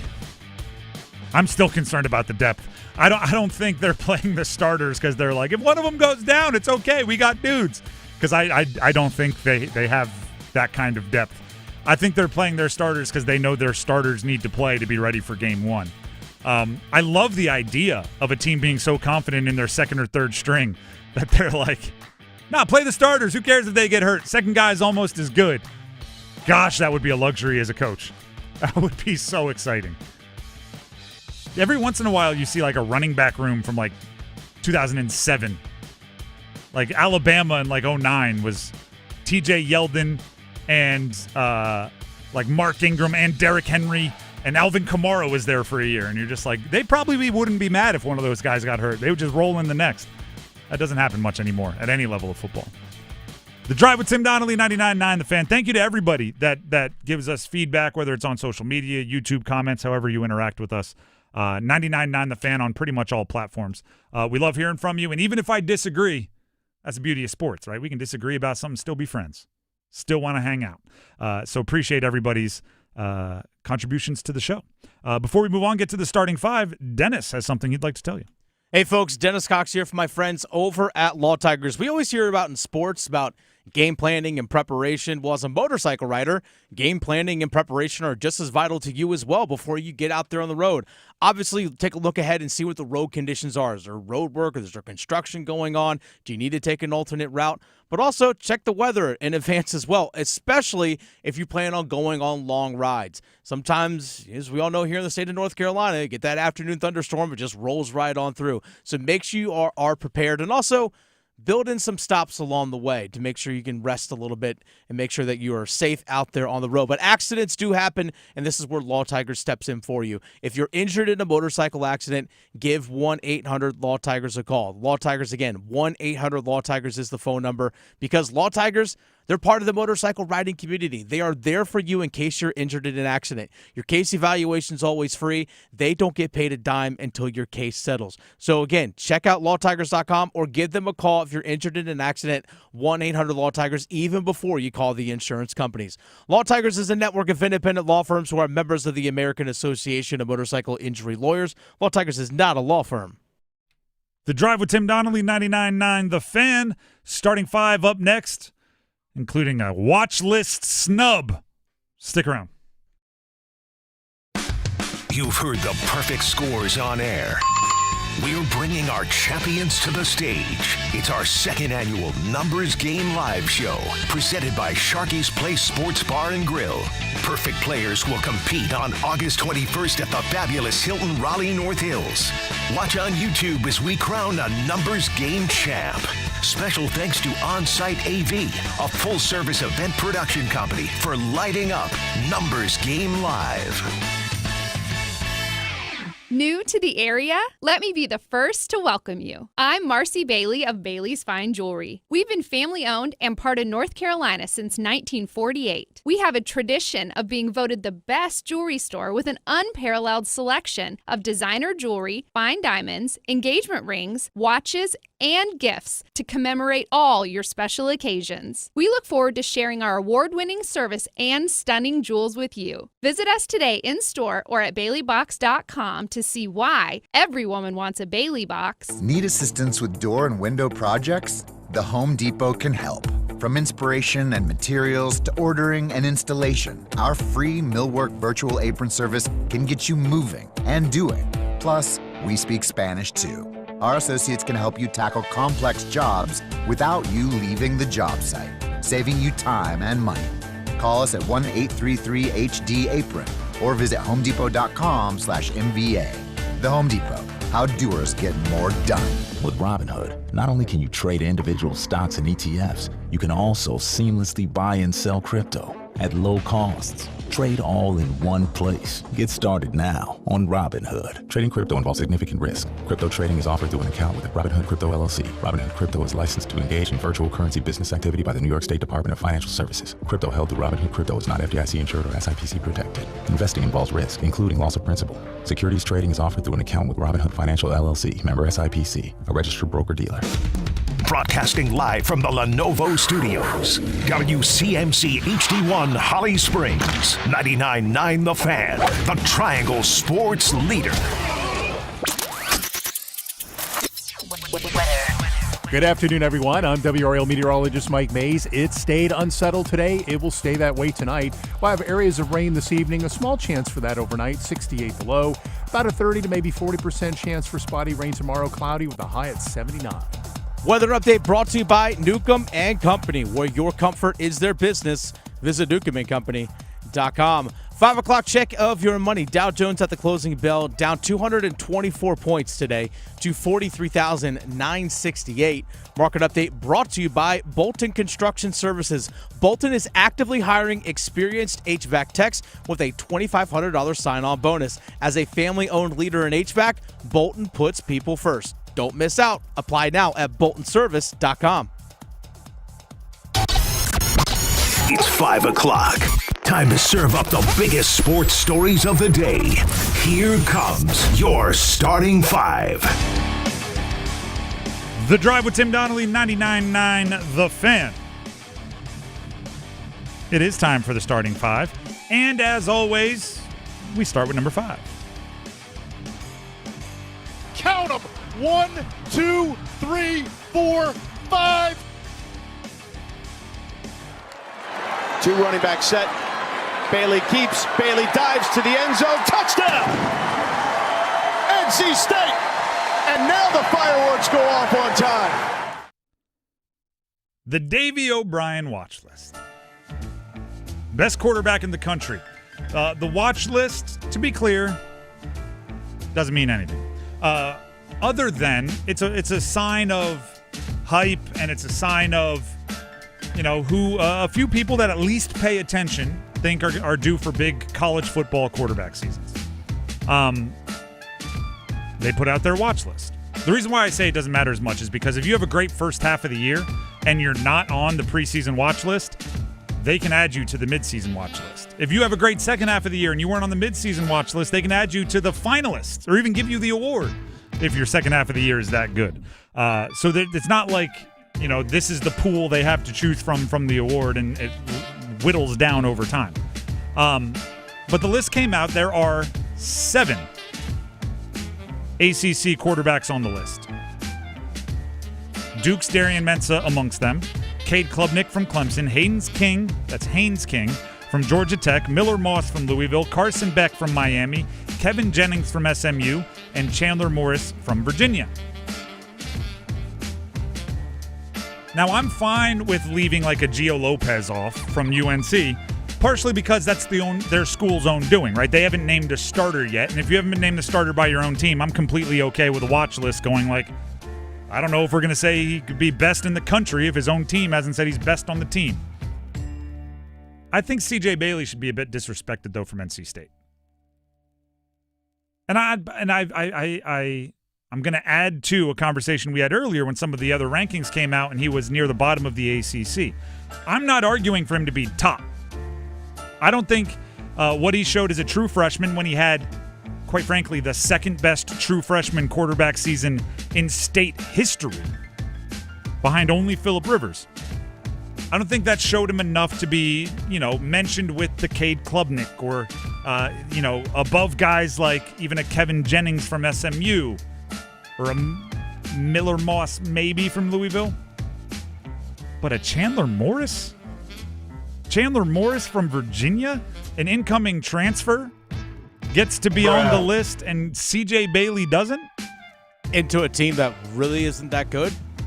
Isn't that good? And Chandler Morris tried. He went to 2 Power 5 schools and didn't get the opportunity, didn't earn the job, didn't produce.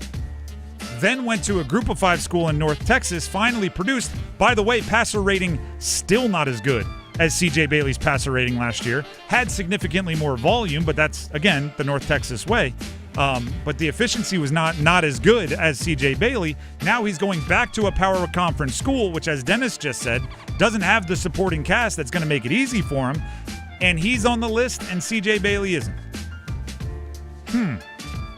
Even by the way, even though Miller Moss comes with a higher recruiting pedigree, and maybe people think Louisville has the magic touch, the Coach Brom kind of finds the Tyler Shucks and makes him look good, so he's going to do the same with Miller Moss. His career up to this point over there in Southern Cal at USC, there really hasn't been any part of his play that was as good as what CJ Bailey did last year as a true freshman. So you can project him better, but as far as being like a watch list where you can have, there's no limit. I don't know how you put Miller Moss on there and don't put CJ Bailey on there. CJ Bailey, if he's the type of person, if he's got some Monmouth St. Brown in him, and he's just memorizing lists and everybody that's picked above him, he's got plenty of motivation from this offseason. That's number 5. Let's get to number 4. 1, 2, 3, 4 all together. What? 7:45 last night, the North Carolina Courage, the NC Courage, NWSL team, National Women's Soccer League team, fired their coach, Sean Nehas. It was, like I said, about 7:45. They put out a statement. I'll read it for you. The North Carolina Courage have terminated the contract of head coach Sean Nehas effective immediately. The North Carolina Courage remain focused on the continued development of the team and maintaining a professional, competitive environment for players, staff, and supporters. Unusual timing is my first thought. Unusual timing. They play a game today, right? Tomorrow. They play a game tomorrow, and they played a game, over the weekend? Yeah, nothing against San Diego on Saturday. Strange timing in the middle of a season. Now,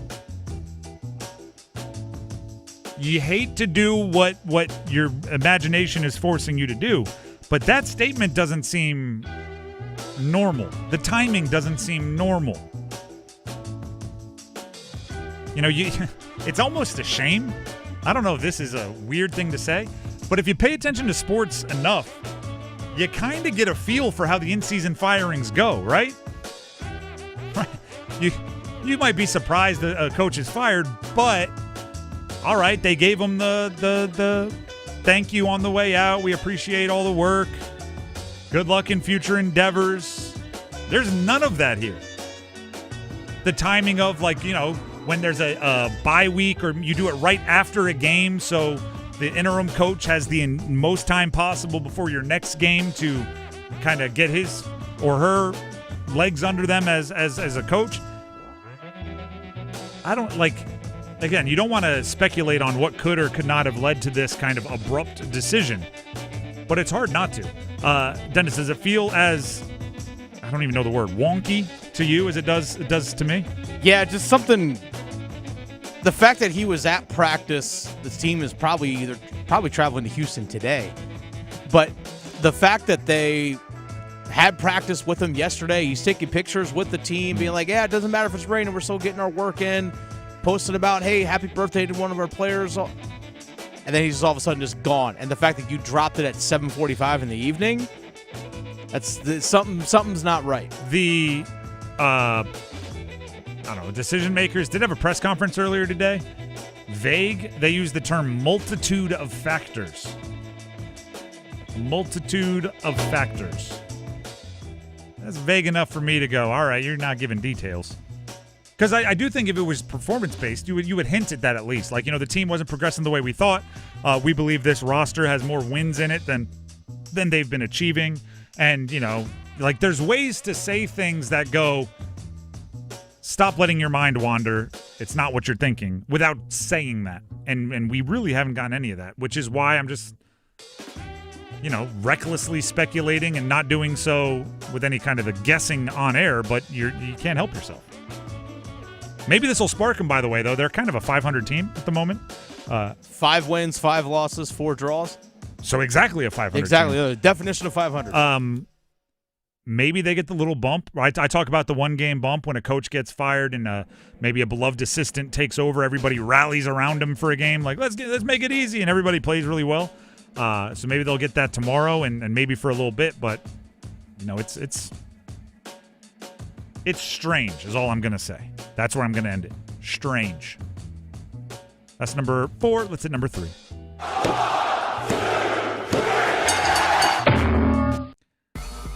The NC State 1983 men's basketball team lawsuit against the NCAA has been thrown out.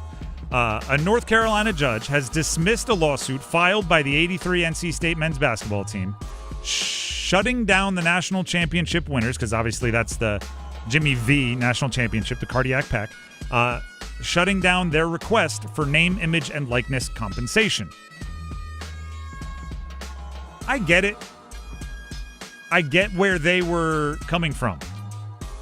And I'll give you kind of what I think is the common sense argument they were making. We were not compensated for any of our college basketball. We were not compensated for playing in the tournament. We were not compensated for any of that.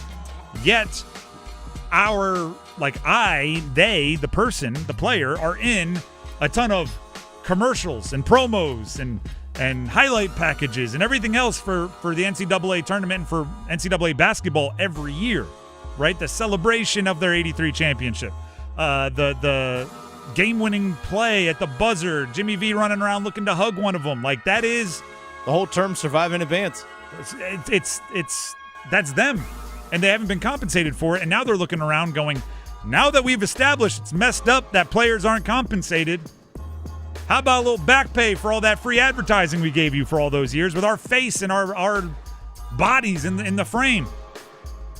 Well, Superior Court Judge Mark A. Davis wrote a 44-page order released Thursday in response to the lawsuit, and this is kind of the summation of it.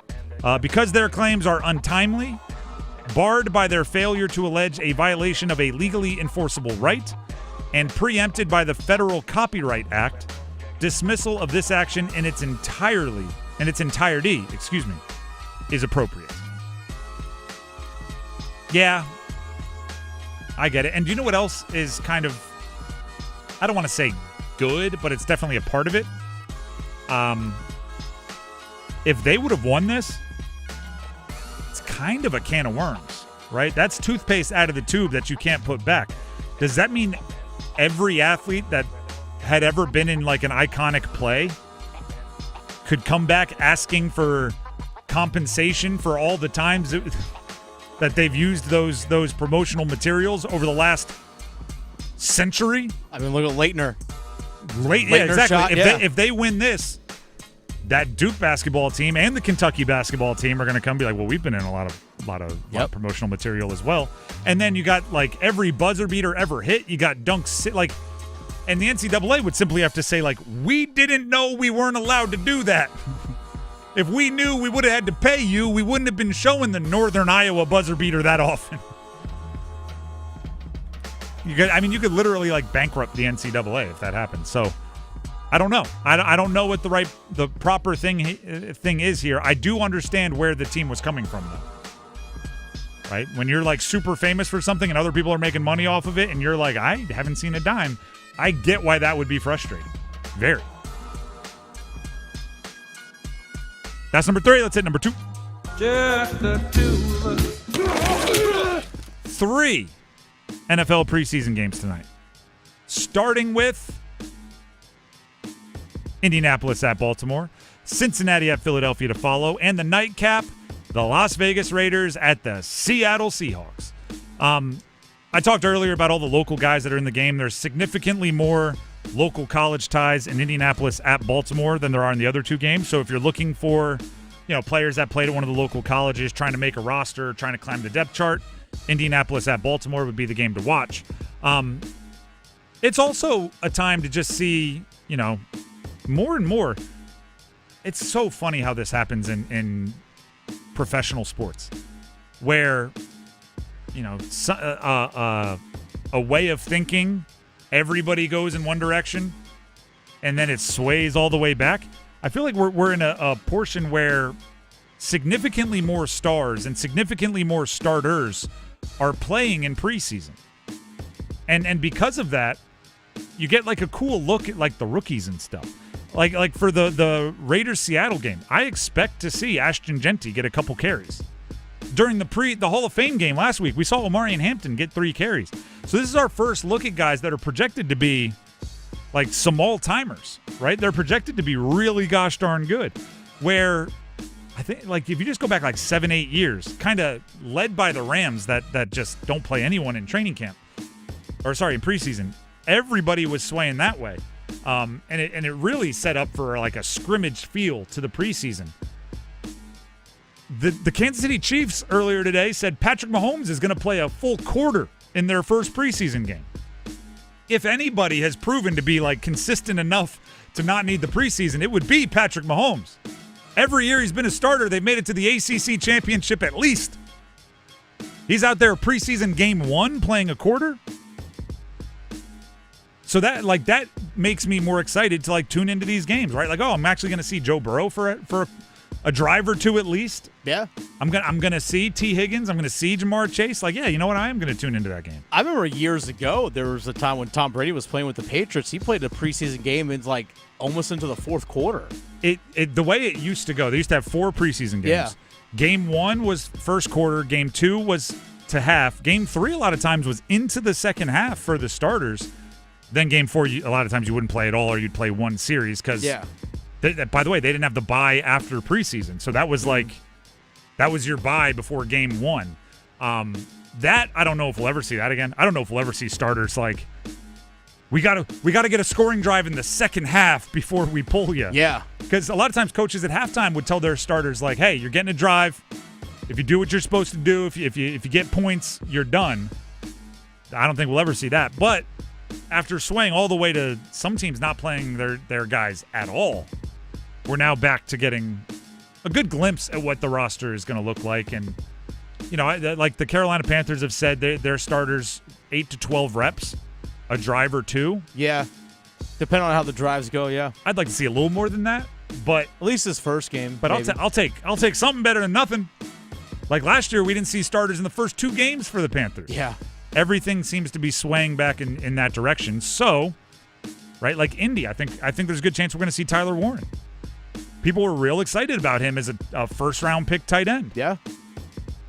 Right? I don't know how much you'll see Lamar Jackson running around just because they don't want him running around at all in preseason taking hits. But you're going to see some headliners here, and it makes for, I don't think you watch it with like, your gambling notes out telling like, oh, so-and-so look good, I'm going to bet the over. But there is more of a big game feel to the preseason than there was probably 5 years ago.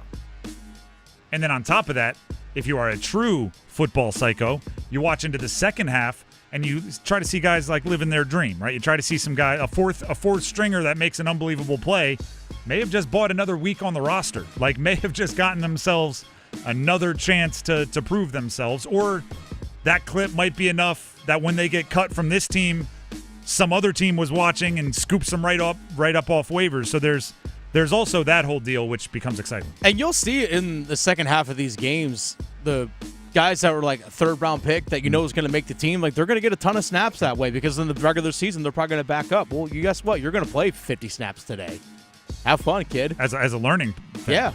And I also like when the stakes are low, they do get longer leashes. Oh, yeah. Right? Like if a defensive back bites on a double move, like a young defensive back, if it's an NFL game, that might be it. You might as well go take a shower, right? Coach might say like, sorry, we'll give you another chance in a couple weeks maybe.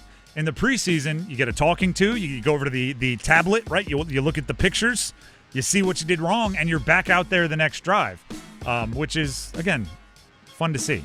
Makes it feel, I don't know, more human. What number was that? 2? Let's hit number 1. The 1! I feel great about playing football right now. So here's an interesting part of the early season for the Carolina Panthers. Preseason and then into, I would say, at least the first month, maybe the first half of the NFL season. How much do Bryce Young and Dave Canales like each other, really? How much do they enjoy each other's presence, really? How much do they trust each other, really? Obviously, they'll say everything right publicly, but anyone that's ever played a sport, if you get benched, that coach isn't the most popular person in your household, right? If you get benched, that coach, your uncle wants to give him a call. You know what I mean? Like that kind of stuff. Let me give him a piece of my mind. Bryce Young was benched by Dave Canales last year. And after that, him returning to the lineup wasn't a decision by Dave Canales, which sometimes is like the redeeming moment, right? Sorry, I was wrong. You should have been the guy. I'm putting you back into the lineup. Or something like, it was always my plan to give you a month to reset, but I knew there was something inside you that's special. Now you can go back in. Dave Canales benched Bryce Young and only put him back when Andy Dalton got into a car accident and hurt his wrist. And then even after the ensuing games, when Bryce Young was playing markedly better than he was in the first 2 that got him benched, Dave Canales was still reluctant to name Bryce Young the starting quarterback for even the next week, let alone the rest of the season. That's something that you have to navigate moving forward in rebuilding the trust and rebuilding the confidence in each other. And Dave Canales did speak to the NFL Network yesterday about that whole situation and how Bryce has responded to it. I would say the biggest thing is that he continued to lead throughout that process.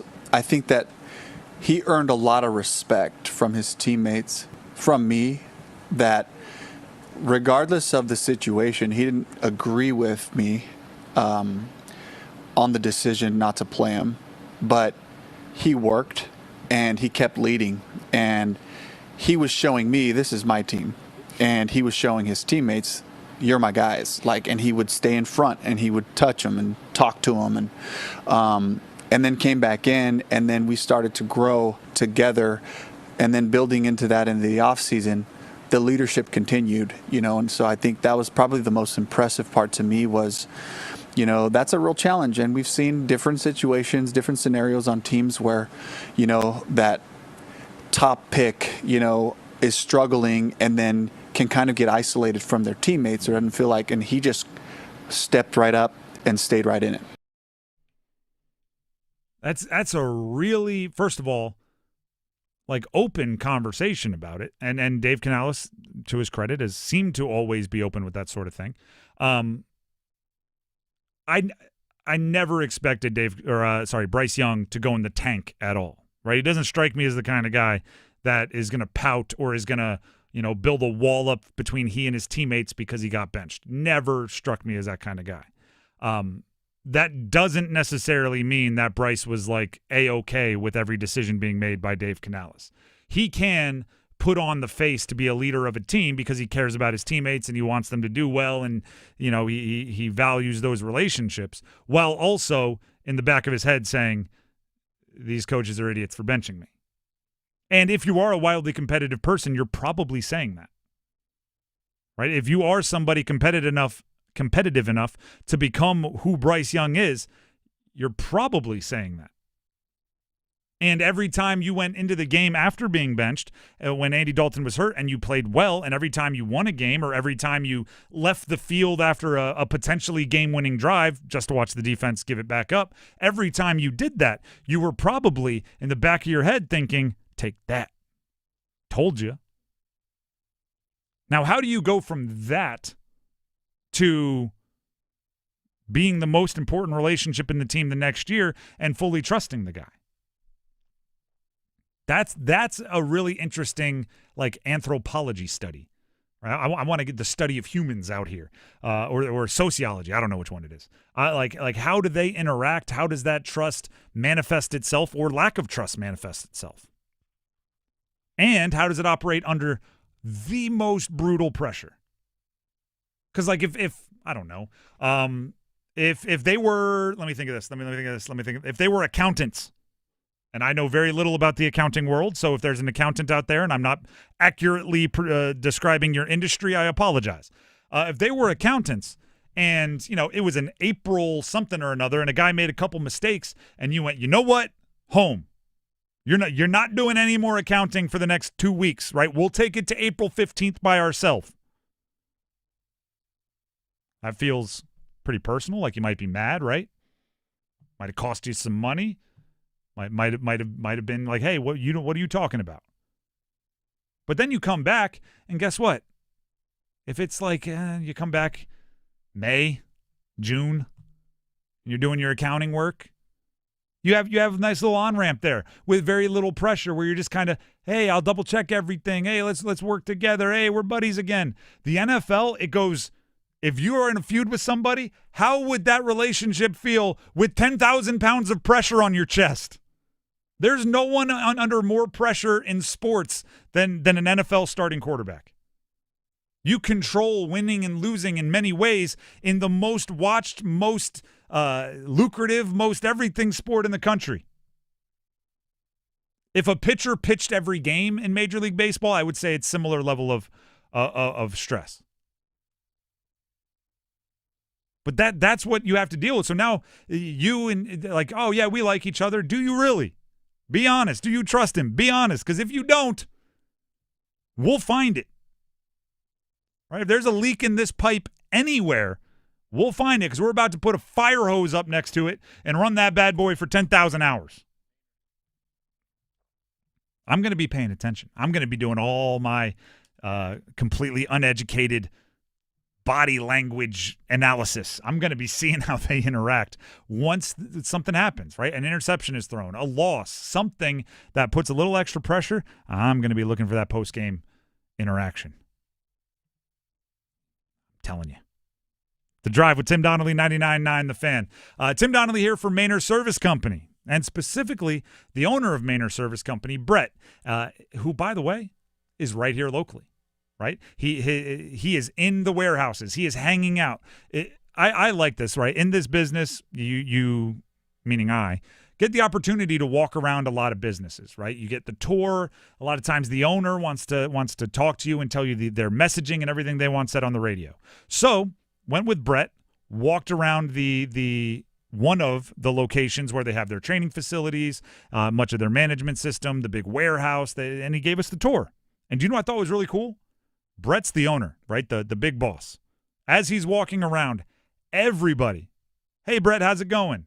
And he's going, hey, Joe, hey, Jane. Like, he knows them all. How's the family? Oh, how did little Johnny do in the baseball game yesterday? It is a very much community feel inside Maynard Service Company, which is awesome because they're a part of our community, right? They want to get to know you the same way. Heating, cooling, plumbing, electric. That's what they do. What they are is a part of our community. You've probably seen their trucks driving around a ton. You've probably seen them at like local 5Ks and philanthropic events that you've been a part of. Whether you noticed them or not, they were there, I promise you. So in times of need, where your heater broke and it's cold outside, where your electric broke down and you got a house full of 7-year-olds coming over for a movie night in 6 hours, like whatever's going on, Maynard Service Company is there for you then, but they're also there for the community in times of need. From Brett all the way on down to all those lovely people that he knew very well around the facilities. So give them a call and let them be a part of your circle as well. 919-361-0993. Heating, cooling, plumbing, electrical. Give them a call. 919-361-0993 or visit them online at MaynardServices.com. That's MAYNOR Services.com. What do we need here? Oh, we also need some numbers game contestants, don't we? And we have Jason Aldean tickets. Good prize here. Jason Aldean, Coastal Credit Union Music Park, August 21st. A pair of tickets will go to the winner of the numbers game. We need 2 contestants. You can call in now. 919-860-5326. That's 919-860-5326 for your chance to compete in the numbers game and maybe win some Jason Aldean tickets. Numbers game next.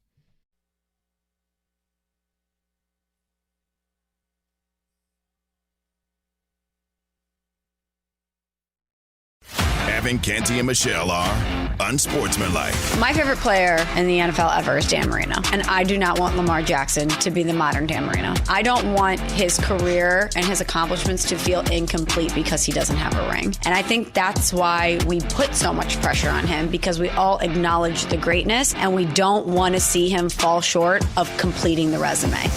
Mornings from 6 to 9 on 99.9 The Fan, the Triangle Sports Leader. That'll be 30 even.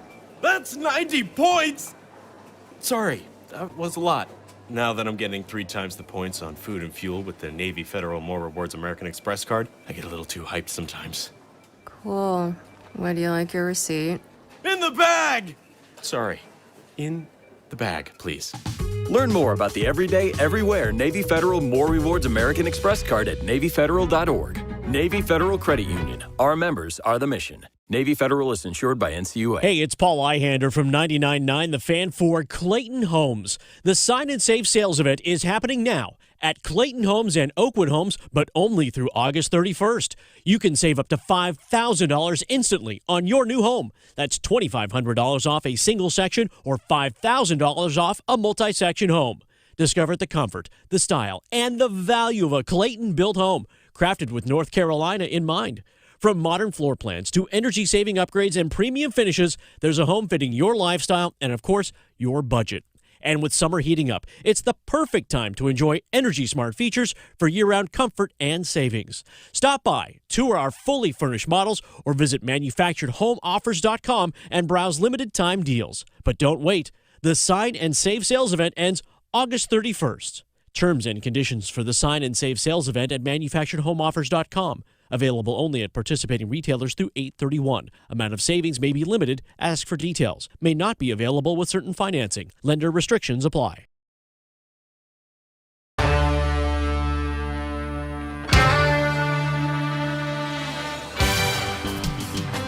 The Drive with Tim Donnelly, 99.9 The Fan. It is time to play the numbers game. As always, 2 contestants are on the line. We have Taylor in Durham and James in Morrisville. They're going to battle it out in the numbers game for some Jason Aldean tickets. Also, as always, we're going to ask them both the same question. Dennis will be our judge. He'll pick his favorite answer, and that person will get to go first. Taylor in Durham, can you hear me? Yes, I can. All right, so the question for today is, earlier today we did some statue talk. Tom Brady's getting a statue outside the Patriots Stadium this weekend. If you had to build or have somebody build, you don't have to actually sculpt it. If you had to put a 12-foot statue of an athlete in your front yard, what athlete and what pose? Like what action are they doing? I would say Tom Brady. I can't do that. I'm a Patriots fan. I'll say Gronk doing a spike. All right. That's a good pose, at least. It's very active. So Gronk doing the Gronk spike. For Taylor, let's go to James in Morrisville. James, are you there? Yes, I'm here. All right. Same question to you. In honor of Tom Brady getting a 12-foot statue outside the Patriots Stadium this weekend, if you had to put a 12-foot statue of some athlete, any athlete you want, in your front yard, who would it be and what pose would they be in? As a Steelers fan, that's going to be Hines Ward, Super Bowl 40, when he's jumping into the end zone with a smile on his face. That iconic smile is what does it. I don't know if that was a suck-up, like a little brown-nosing or not, but our judge is Dennis, and he is a Steelers fan. So we'll see if he chooses a team from the same conference that won a bunch of playoff games and won a bunch of Super Bowls during like Ben Roethlisberger's prime, or the Steelers wide receiver that won a Super Bowl for the Steelers. Dennis, what are you rolling with? I mean, I'm going to have to go with the Hines Ward. Yeah, that obviously. one. I actually, if I had to choose the Steelers, want to be Troy Polamalu with the hair flowing and everything like that, especially after that pick 6 he had against Joe Flacco in the 2008 AFC Championship game. Either way, that's fine.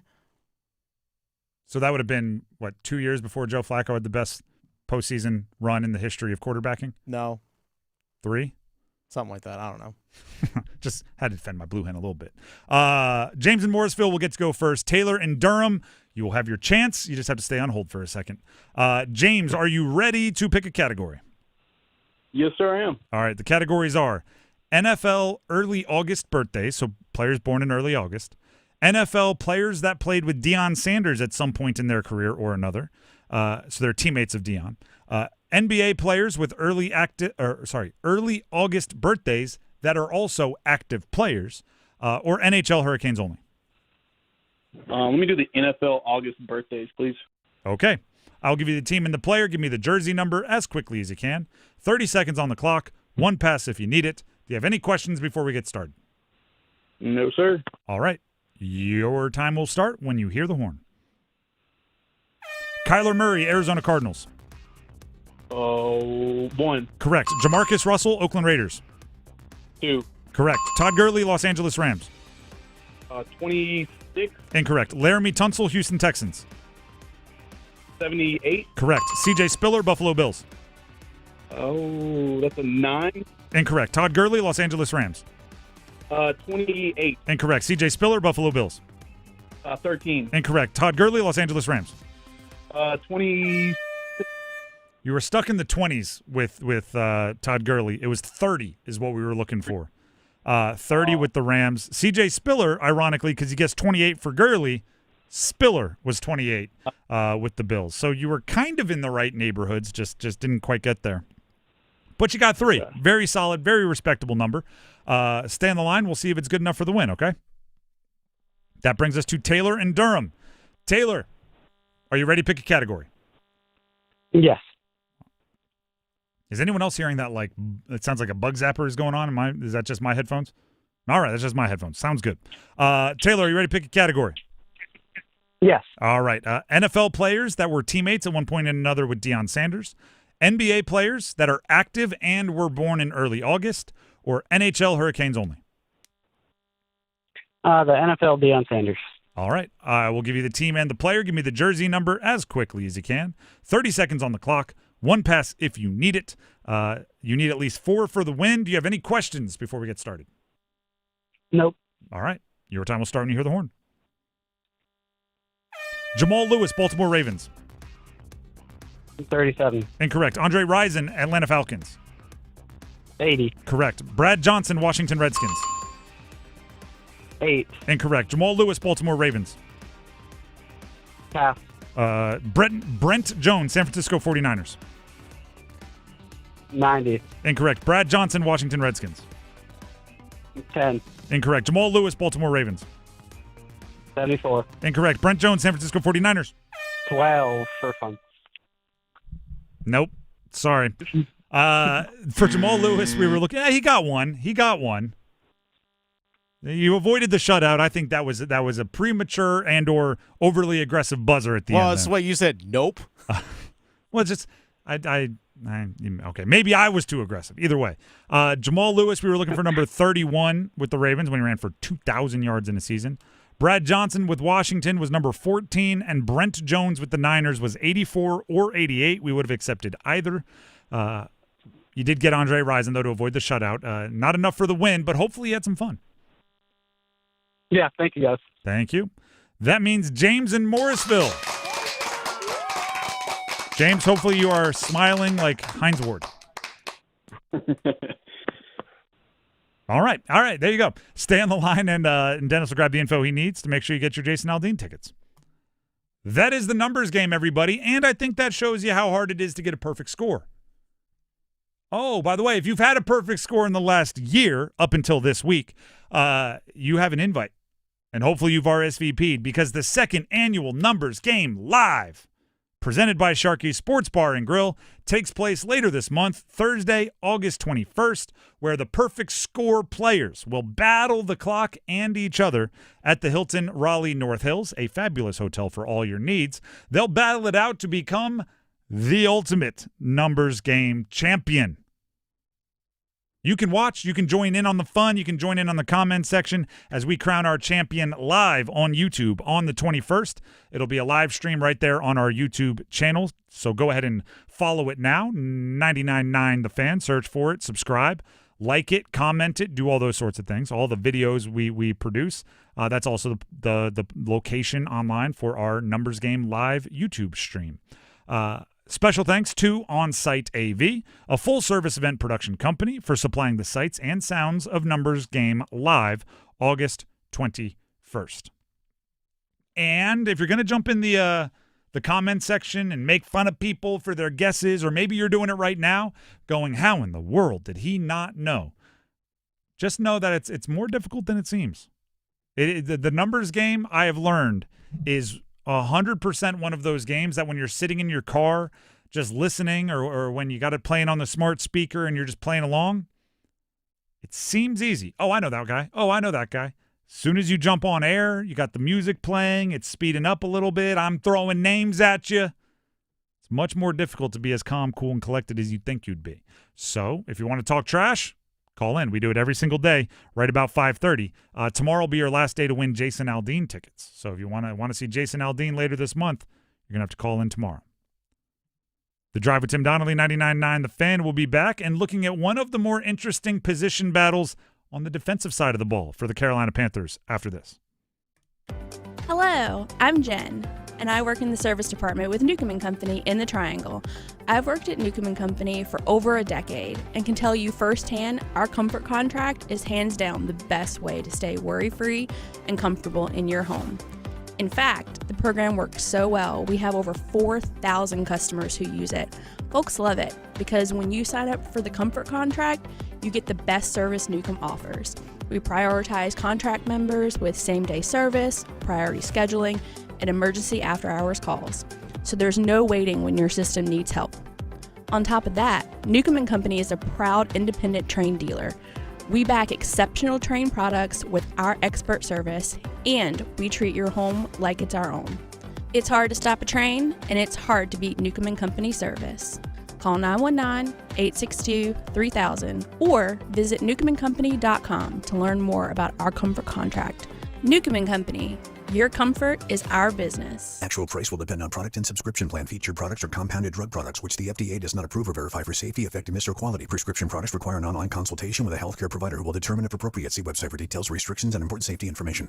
Want a boost in and out of the bedroom? Hims has you covered. Introducing a new 2-in-1 approach to level up your game. Tadalafil for better bedroom performance and zinc for testosterone support. Turn things all the way up and find affordable treatment options at up to 95% less than brand names at hims.com/joy. That's hims.com/joy. Struggling with high interest debt? You can pay it all off in days with Loan Pronto's Rapid Equity Loan. Hey, it's Dennis Cox. Get cash out now without touching your low rate first mortgage. No appraisals, no waiting, no BS. The Rapid Equity Loan program at Loan Pronto is amazing. One Loan Pronto client just got $300,000 approved in under 24 hours. They paid off debt, renovated their kitchen, and cut their monthly expenses by $1,800. That's a huge turnaround.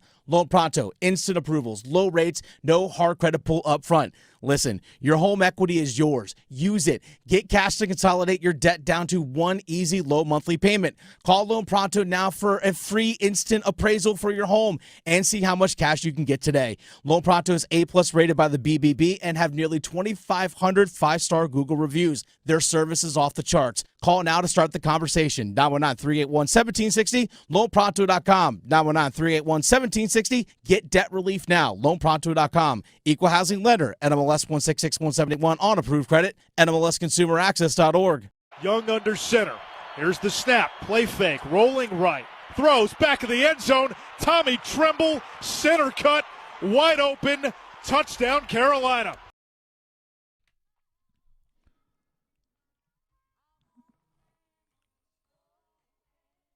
The Drive with Tim Donnelly here on 99.9 The Fan.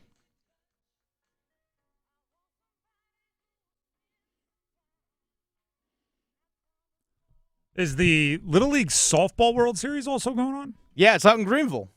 Shout out to North Carolina, who's in a battle right now. We got North Carolina against Asia Pacific, 2-2. Let's go North Carolina. There's a decided Tar Heel look to their uniforms. I wonder how maybe the rest of the colleges from North Carolina feel about that. I don't know. It's a good question. You're representing the state. But hey, go North Carolina. The Drive with Tim Donnelly, 99.9 The Fan. So there's a position battle. Position battle might not even be the right term. There is a position of concern on the Carolina Panthers defense. There's a battle, but yeah, there is also concern. Both can be true. That I've been just referencing and passing a lot as like a little concerned about the defense. Don't love what they have at free safety right now. Wish they had more production, more proven at free safety right now. Wouldn't hate if they traded for a free safety right now. And I realized that maybe it's been a while since we discussed why the concern would be there.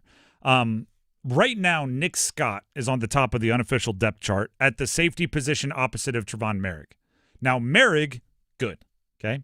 Merrick is a $17 million per year free agency acquisition this offseason, comes over from the Raiders, still in his mid-20s, very physical player, great tackler, can come down and essentially play in the box like an extra linebacker, can also do some things on the back half. When we talked with Dan Morgan on this program, the GM, he seemed fairly optimistic and certain about Merrick's ability to get back and kind of play a center field role when needed, which is something he didn't show a lot in the Raiders defense. Maybe he just wasn't being asked. We don't know. So one of the safety spots is locked up. Even if he wasn't playing well, it's locked up by how much money they're paying him. If he was not a good player, he's going to play like 9 games before they bench him because they paid him $17 million a year. It's a 3-year, I think, $51 million deal. The other side, the other safety, all right, we're not as excited about, right? There's not as obvious.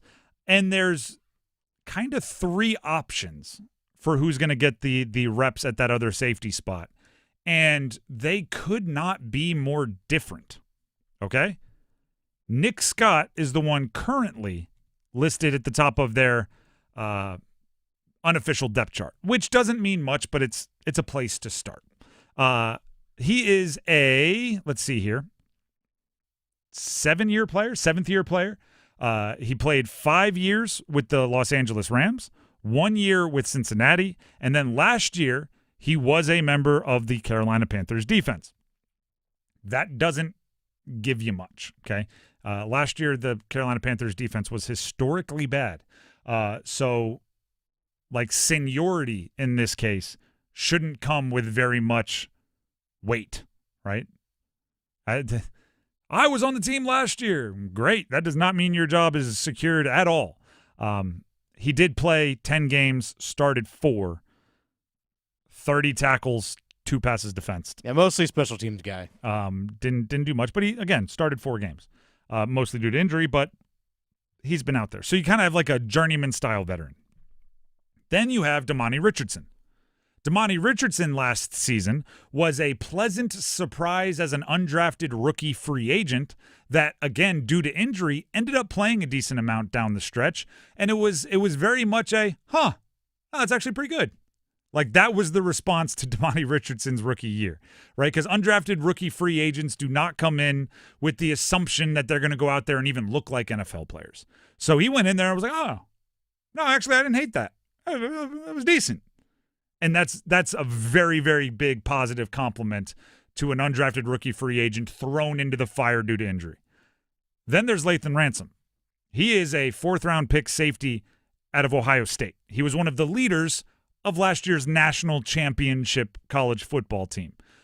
He brings, I would say, at least surface level, because I don't break down the defensive players as much as I do the offensive players before the draft. Sorry. It's more fun for me to look at the offensive players. But Ransom surface level looks like he has a bit of skill set overlap with Trevon Merrick, right? Being physical, hard-hitting, good tackler, leader, that sort of thing. Much more so than free safety, dropping back. More Cam Chancellor than Ed Reed, I guess would be the way to describe that. So you have a rookie mid-round draft pick, you have a second-year undrafted free agent, and you have a 7th-year journeyman battling it out to play the safety position opposite of Trevon Merrick. I think there are certain floor expectations for each of them, certain ceilings that are different. And I don't necessarily love any of them. Actually, I want to rewind that. I do like Damani Richardson and Lathan Ransom. I think they both have the potential to work. I would like it very much more if those two had a bit of a safety net for that position. If there was the equivalent of a Christian Roseboom in the room, right? Somebody that has started a bunch, played well, isn't necessarily a superstar, but if the young guys need a reset, we can put him out there. And I don't think Nick Scott is quite that point as a safety. I don't see any one of those three that until they play 6 or 7 games this year wouldn't have a target on them on the scouting report. If I'm Trevor Lawrence, or more importantly, if I'm the offensive coordinator of the Jags for week 1, I'm doing everything I can to scheme up either Brian Thomas Jr., Evan Engram, Travis Hunter, get one of my more dynamic athletes in a one-on-one situation with any of those three. And obviously, is there a chance that like Damani Richardson is out there and he just makes plays? Yeah, there's a chance. You want to bet your season on it? That might be what they end up doing. Lathan Ransom might be an excellent run-stuffing safety, which there's a role for that on every team. But you might be saying Merrick can handle that. We need somebody to play a more free safety role, and Ransom might be a little bit more raw there. There might be more learning that needs to happen there, even if he has the physical skill set to do it. And then Nick Scott is exactly what Dennis said, right? If last year you were depending on him mostly in a special teams role and the defense wasn't very good, and now you hope that the defense is much better, do you want to take the guy that was last year on a mostly special teams role and put him in one of your most important positions? Now do you see why I'm a bit concerned? Now do you see why I'm going, if there's a move out there to be made. Now, again, hopefully this is all for nothing. Hopefully, I know, Dennis, you said when you've been out there at practice, Damani Richardson gets a lot of the reps with the ones. Yeah, he gets a lot of reps at free safety, and I think you also seen a lot of Lathan Ransom starting to get reps out there too. I think eventually Lathan Ransom takes it over when they feel he's ready. I hope that one of the young guys takes it over and you just found a guy, right? You found a what should have been a day 1 or day 2 pick, either undrafted or in the 4th round. Like that's what you hope happens. But by nature of what they are, a 4th round pick and a second-year undrafted free agent, they're not supposed to be really ready to jump in there and play every game and most snaps at a key position. They're supposed to be projects. Now, you hope you found one, and you hope you get excited and you move on. But that's why I'm a bit concerned, and that's why things like the pass rush being better is so important. Because, there's the more susceptible your secondary is to getting beat, the more important it is to not give a quarterback time. Right? There's no more like, escaped that one feeling than seeing a wide receiver wide open downfield while the quarterback is running for his life and can't get the throw off. Or even better, if the quarterback is flat on his back with a defensive lineman on top of him and a receiver is wide open downfield. That's the type of thing that is necessary on this defense. Because I also, Mike Jackson has been playing well. I also understand that he's, not the most accomplished corner in the world, and he could get beat. And then J.C. Horn, we know how fragile he's been throughout his career. If he misses time, whoever that other corner is opposite Mike Jackson becomes a target, right? So if the depth is on the defensive front, you can either increase the talent in your secondary or make the secondary's job easier. Those are the only two ways you have an effective defense, I believe, with the talent they have in the secondary right now. So, Chris and I, when we recorded, Chris Lee from WREL, he and I recorded Panthers Playbook last night. And he, at a conference this week, he actually met a guy by the name of Jay Richardson. He used to play at Ohio State, played in the NFL for about 5 seasons or so, was a defensive lineman for Ohio State. Now covers Ohio State and covers college football, and obviously tied in deep with Ohio State and talking about Lathan Ransom. And Chris was talking to him, and he says, who I think Lathan Ransom could be since you cover the Carolina Panthers? He feels like he could be a Kurt Coleman. Which I was like, if Lathan Ransom becomes a Kurt Coleman-type player, I don't hate that at all.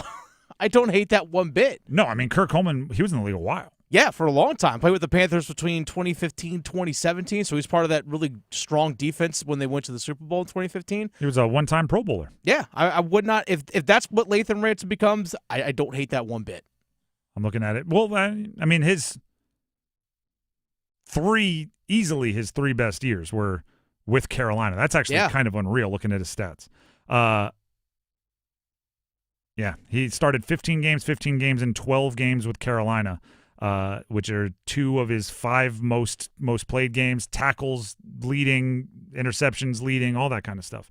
7 picks in 2015 for Kurt Coleman. 7 picks, 4 the next year, 3 the previous year. Only 1 year did he get above 2 other than that. No, Kurt Coleman would be a really, really good player for Lathan Ransom. But even that, you look at Kurt Coleman's rookie year, right? Played 15 games, started 2, 1 interception.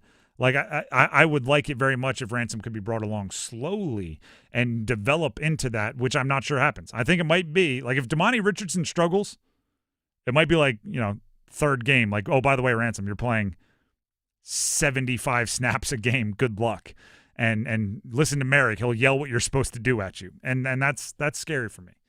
That's why I think they should continue looking at just if there is some options out there, cheap options for some veterans, perhaps you call it in. The Drive with Tim Donnelly, 99.9 The Fan. We will be back tomorrow to round out the week the proper way. Tomorrow is a Panthers game day. They're playing the Cleveland Browns in the preseason tomorrow night. We'll have you all kinds of ready for it. Enjoy the games tonight, 3 NFL games. Again, preseason, but it's still football. Enjoy that tonight. Subscribe to our YouTube, 99.9 The Fan. We'll see you tomorrow. Have a great night, everybody. Hey, Carolina Panthers fans, it's Dennis Cox from 99.9 The Fan. We're in the preseason, so me and my co-host, WRAL TV's Chris Lee, are back in the trenches with our podcast, Panthers Playbook. In every episode, we'll keep you up to date on Panthers news as training camp rolls forward. Insight on the rookies, the fresh free agents and surprises, plus all the insider info on the upcoming season. Follow and subscribe to Panthers Playbook wherever you discover your favorite podcasts or watch on YouTube. Did you catch Luisito's header? Yeah, I just recorded it on my new Samsung A36 5G phone I got for free at Total Wireless. Oh, I'm actually live streaming the whole match with my new Samsung Tab A9 that I also got free at Total Wireless. I got that tablet too. And I got that phone too. We both got both. Go! Switch to Total Wireless and get both the Samsung A36 5G and the Samsung Tab A9.